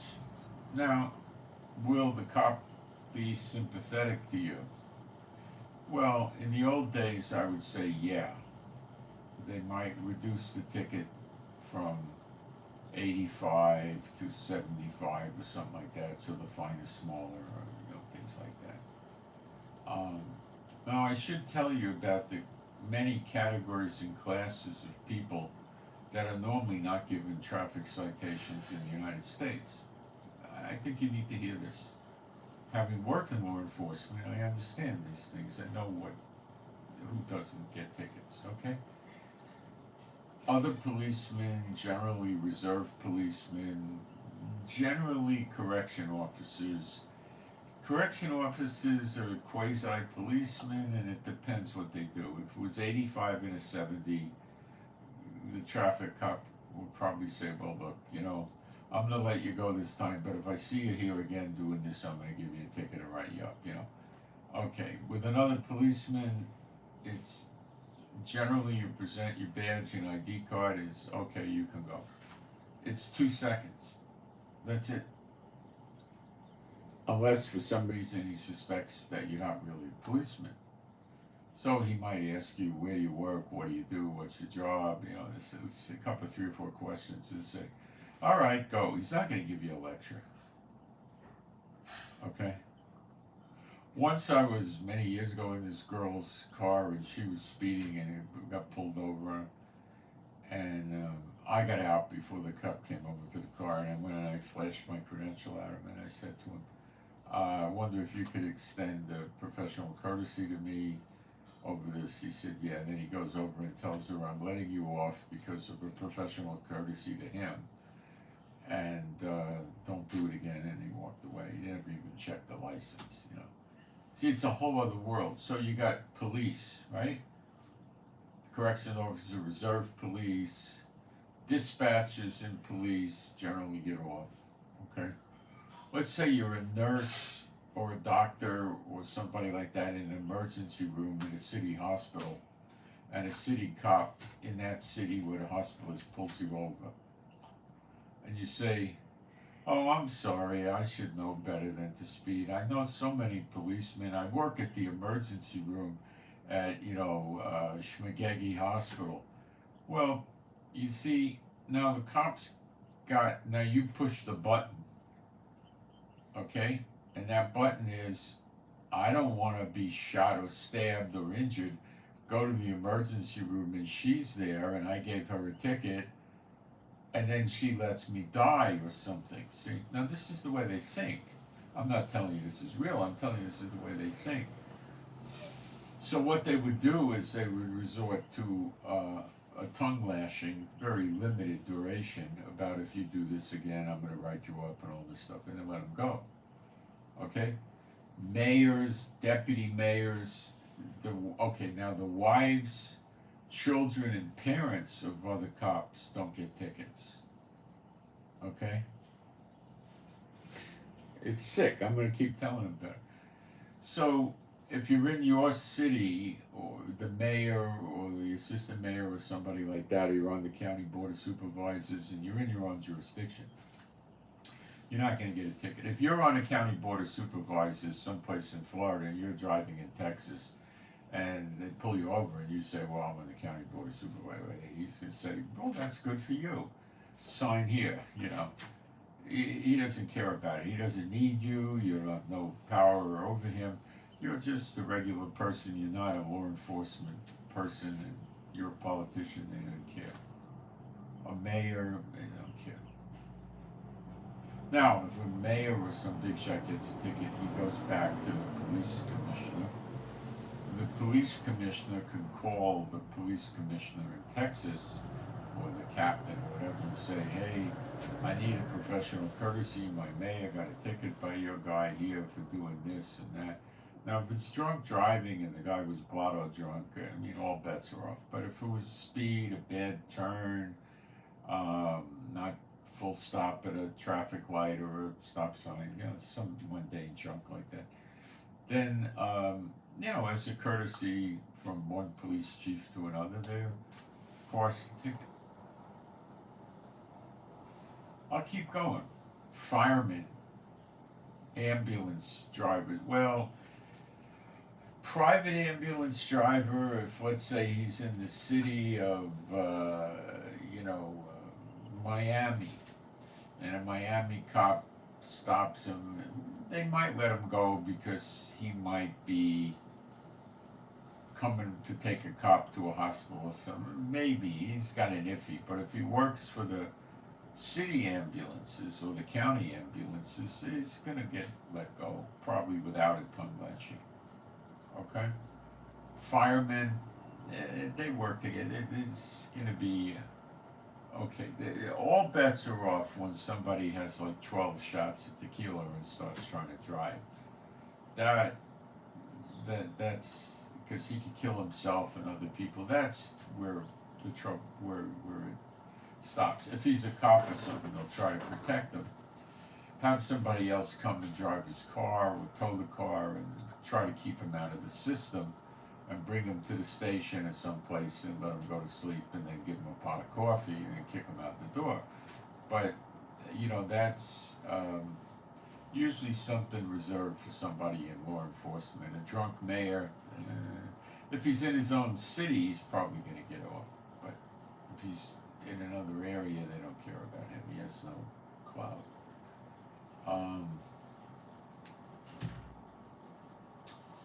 People that are in the state legislature, the state senate or House of Representatives or wherever they have it set up in the state, they generally, cops don't want to start up with them. They got too much weight, too much clout, and they could drop on the cop, and the cop is probably going to let them go.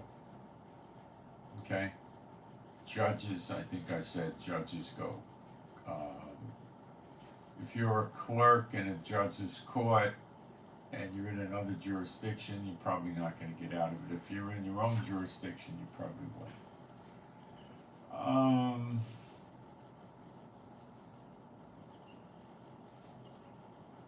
That's about it. And these people that get out of it, very often their wives and children could also get out of it. So the whole traffic ticket thing,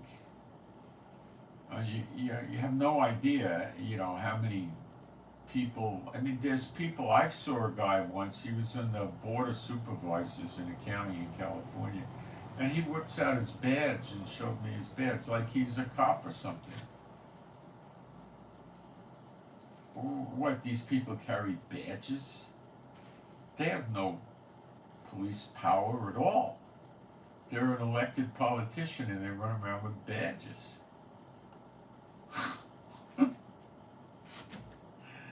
The only reason I think they would have a badge is to get out of tickets. I don't know what else they would do with it. If you see somebody doing some criminal activity and you show them a badge, the guy might smack you or hurt you or shoot you, or I don't know why. It's just bizarre how much of this goes on. It's unbelievable. So they get out of tickets like crazy, It just goes on all the time. Can a cop get a ticket? Yeah. Is it common? Today it actually is. It more so. It depends on the jurisdiction. If he's in his own city or his own county, he's probably never going to get a ticket, except if he's blotto drunk and you come up on him with your badge cam on and he walks out of the car and he can't stand up and he's too stupid to tell you that and he says, "Hey, I'm a sergeant on the Bellevue Police Department," and it's all on dash cam. He's screwed, you're screwed, you can't let him go. It's on the dash cam, you gotta push it through. Now, you could do other things. You could screw up the drunk driving test. You could fail to appear in court to testify. There's things you could do, but you could get in a lot of trouble if you show. So what a lot of these guys do is they know that, and they won't say they're a cop. And they're drunk and they were speeding or whatever, so the cops come and they talk to him, and he basically would give him a driver's license, registration, proof of insurance, and then they're going to suspect him of being drunk. They'll ask him to step out of the car, and then the first thing you're going to do is search him to see if he's got a weapon or narcotics or something, and they're going to feel his badge wallet, which has his ID card and his badge in it. And once they feel the badge wallet, they're going to pull it out of his pocket, and they're going to immediately know what it is, and they're going to shut the dash cam off. And then he gets away. So the smart cop keeps his mouth shut. The one that's too drunk or too stoned on drugs is going to open his mouth, and now he can have trouble. That never used to be the case before the badge cams, but now they got to watch that. So they get training as to how to get stopped by another cop when you're drunk and not get pulled in. Nice, right? Okay. If you're in a county or city and you're driving, usually in your own state, and you don't do anything outrageous, they're going to let you go. What's more than 20 over the limit would be the limit. 20 miles an hour over the speed limit would be your limit. If you go more than that, then they might think that there's a real problem. They might not give you a ticket. They might ask you who your supervising sergeant or lieutenant is, and call him and complain to him about you and not give you a ticket. You could try that. And then your lieutenant would probably tell you, don't ever let that happen again. I don't want to hear any more phone calls like that. And that would be the end of it, probably. He might ask you why you were going that fast, what was going on, probably would. So they, now what about feds? They generally don't get a ticket. Again, what are the circumstances? What are they doing? If they got their wife and 3 kids in the car and they're running 90 on a 70, and they get pulled by a state trooper, the state trooper's going to say to them, "Are you on duty?" And federal agents say yes, they're on duty 24/7. But that's not going to register with the state trooper. He's going to say, how could this guy be working? He's got his wife and kids in the car. Will they give him a ticket? It could happen. And what would the federal agent do?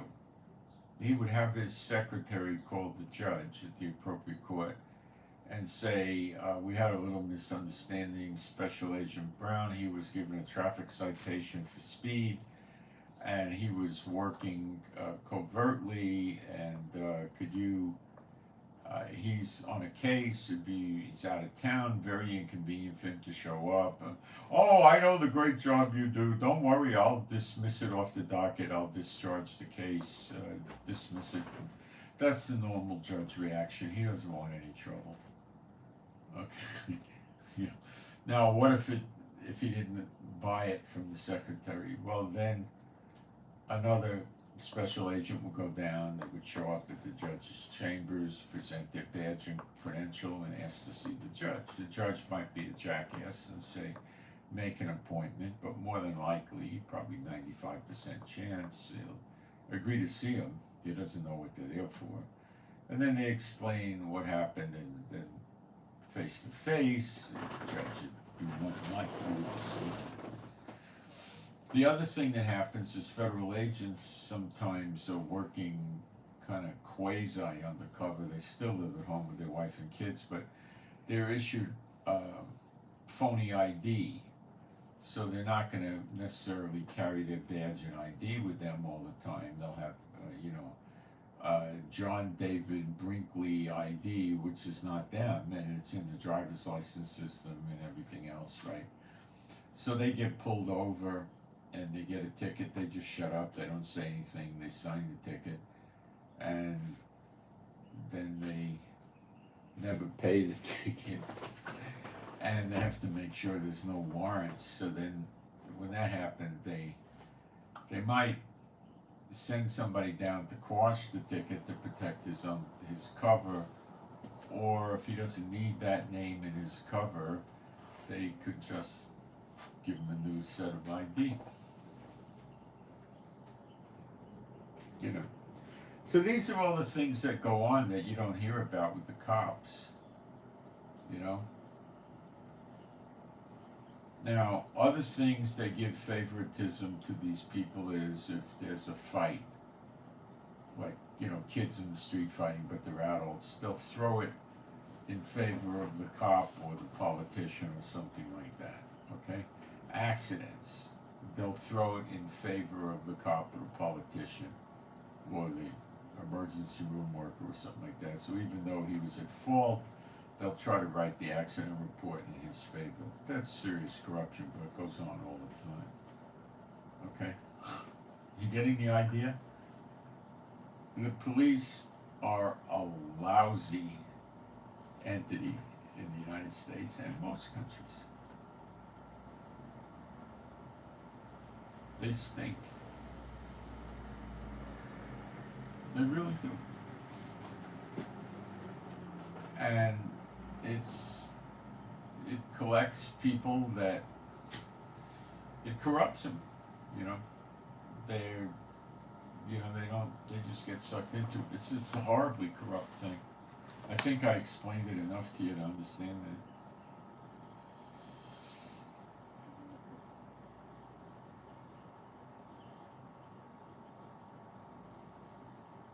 that. Okay, so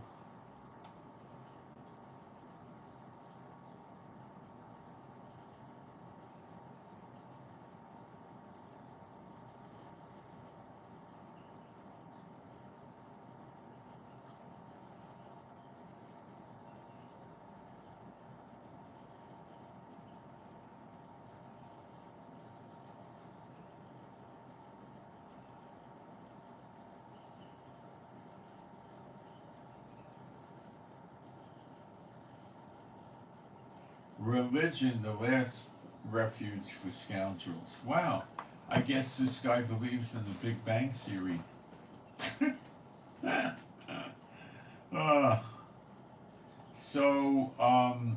What we can expect is Israel doing more steady attacks in Hamas, a few attacks a day in Hezbollah, Iran being fearful, doubtful, confused, not knowing what to do, and Russia and Ukraine periodically knocking each other's lights out. Ukraine moves forward, they get a victory. Russia moves them back, they get a victory. And back and forth as they destroy each other. Eventually, you're going to have a NATO-Russia war. How could you not? I don't understand how that won't happen, but it could. Eventually, you'll have a war in Asia with China and North Korea against South Korea, Japan, and Taiwan, basically, and America and NATO in the fight. I believe that's basically inevitable. The nations in Europe being destroyed does not say by the sword, right? I'll reiterate with you in Jeremiah 30, verse 11.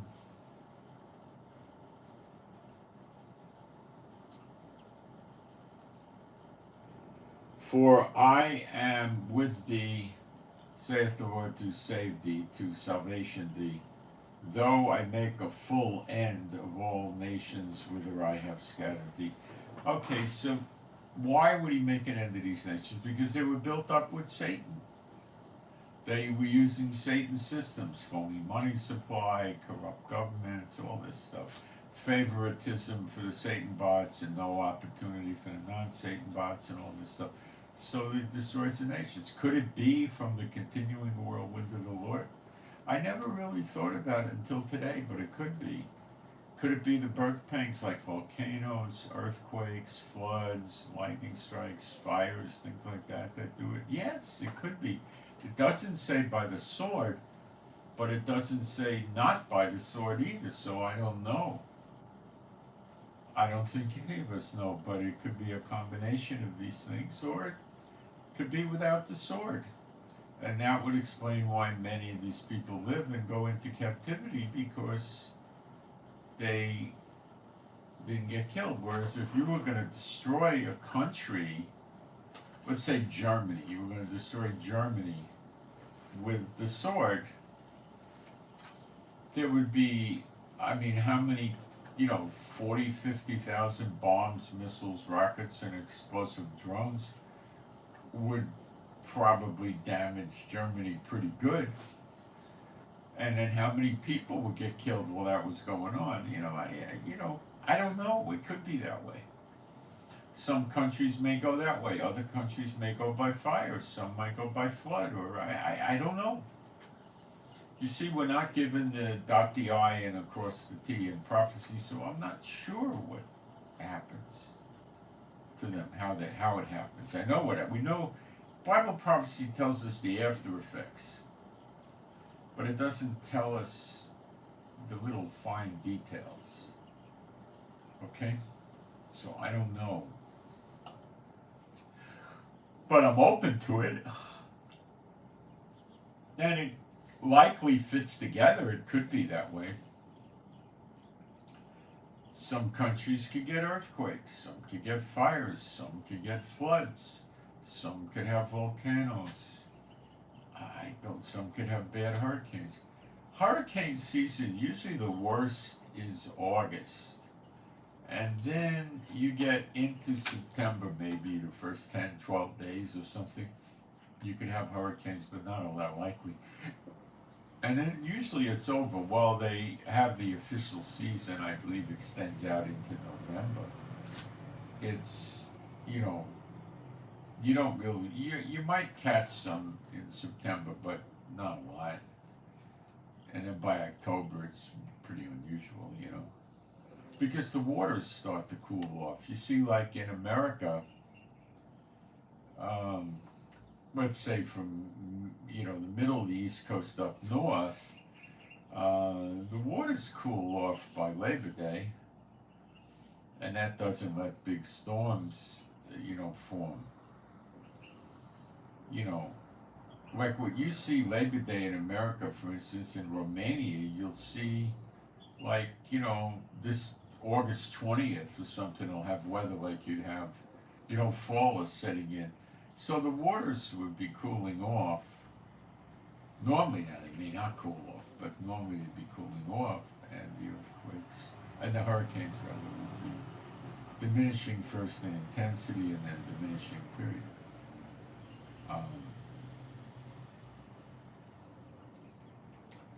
So you got to remember, the pillars of smoke and the birth pangs are the volcanoes, as I understand it. Okay. Wars and rumors of wars. We don't have a tremendous amount of wars. We have some, but we sure have a lot of rumors of wars. So eventually, I think the wars will come.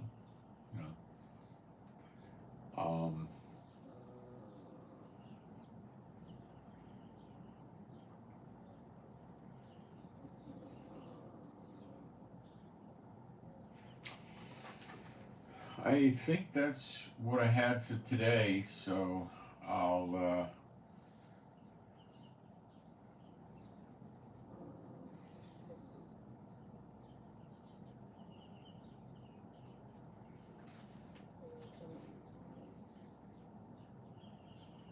so you gotta pay attention and watch what's going on in Israel, because that's gonna be the ultimate trigger for everything. It's what happens in Israel. Okay. So while the Asia is very interesting, and Europe, with Ukraine, Russia, NATO, and all that is very interesting, It's what happens in Israel that is really what you need to be watching carefully. Okay? So if you want to subscribe, you may find out that things are happening in Israel sooner than you pick them up on mainstream media, because I usually cover them with emergency updates as live streams. And please hit the like button, which will take you, 2 seconds, and it helps with the algorithm with YouTube.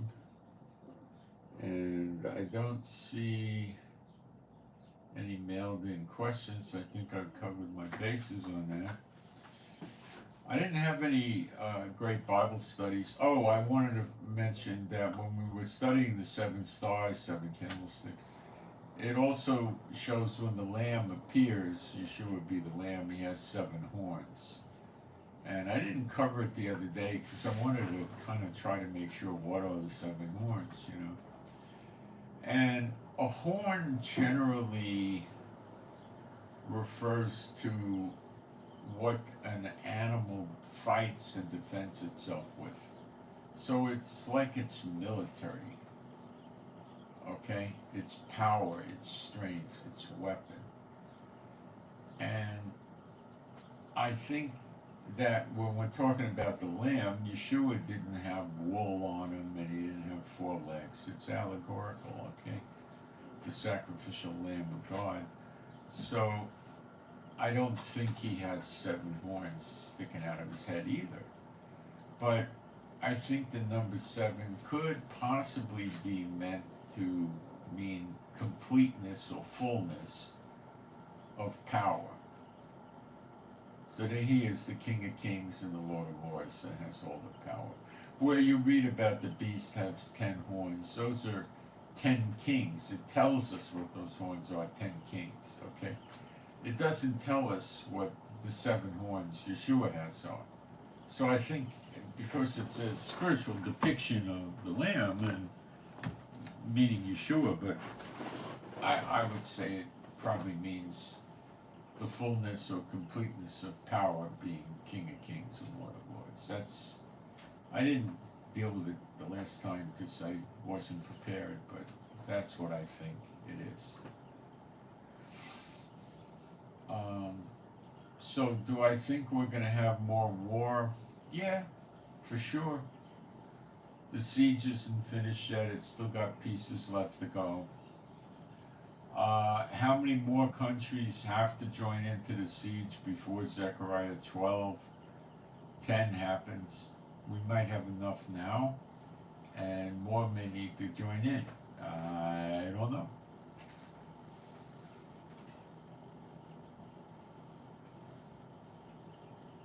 Probably more join in, but we're not going to be able to get the day of the hour. We're going to be able to get the season, and you should be getting the season.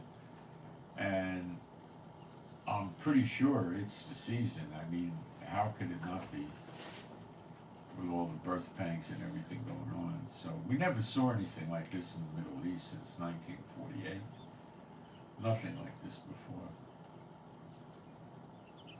With America here and UK here and ship interdicting to get even with Israel, you know, all this crazy stuff. Iran wanting to block the Mediterranean and the Atlantic, and you know, all of this stuff is just way, way, way out of proportion for anything we ever saw.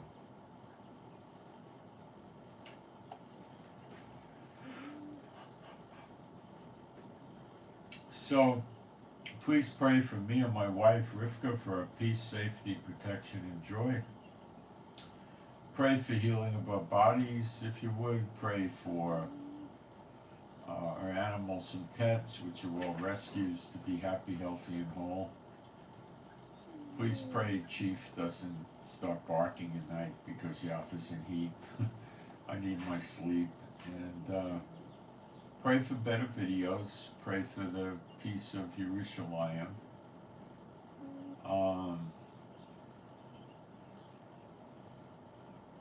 And I guess that's it for today. And we'll watch and see what happens. And remember, we're waiting for the two witnesses to emerge. And I send my shalom to all those who love Yeshua HaMashiach. Now, remember in Zechariah 12:6, the enemies of Israel are burned up in the right hand and the left by the two witnesses. And then a few verses down in 10, we read about the outpouring of the Spirit and the pouring, and they sing Yeshua. So if that happened before verse 6, they probably wouldn't have been fearful and trembling. Just a thought. Okay, kids, I'm out. Thanks.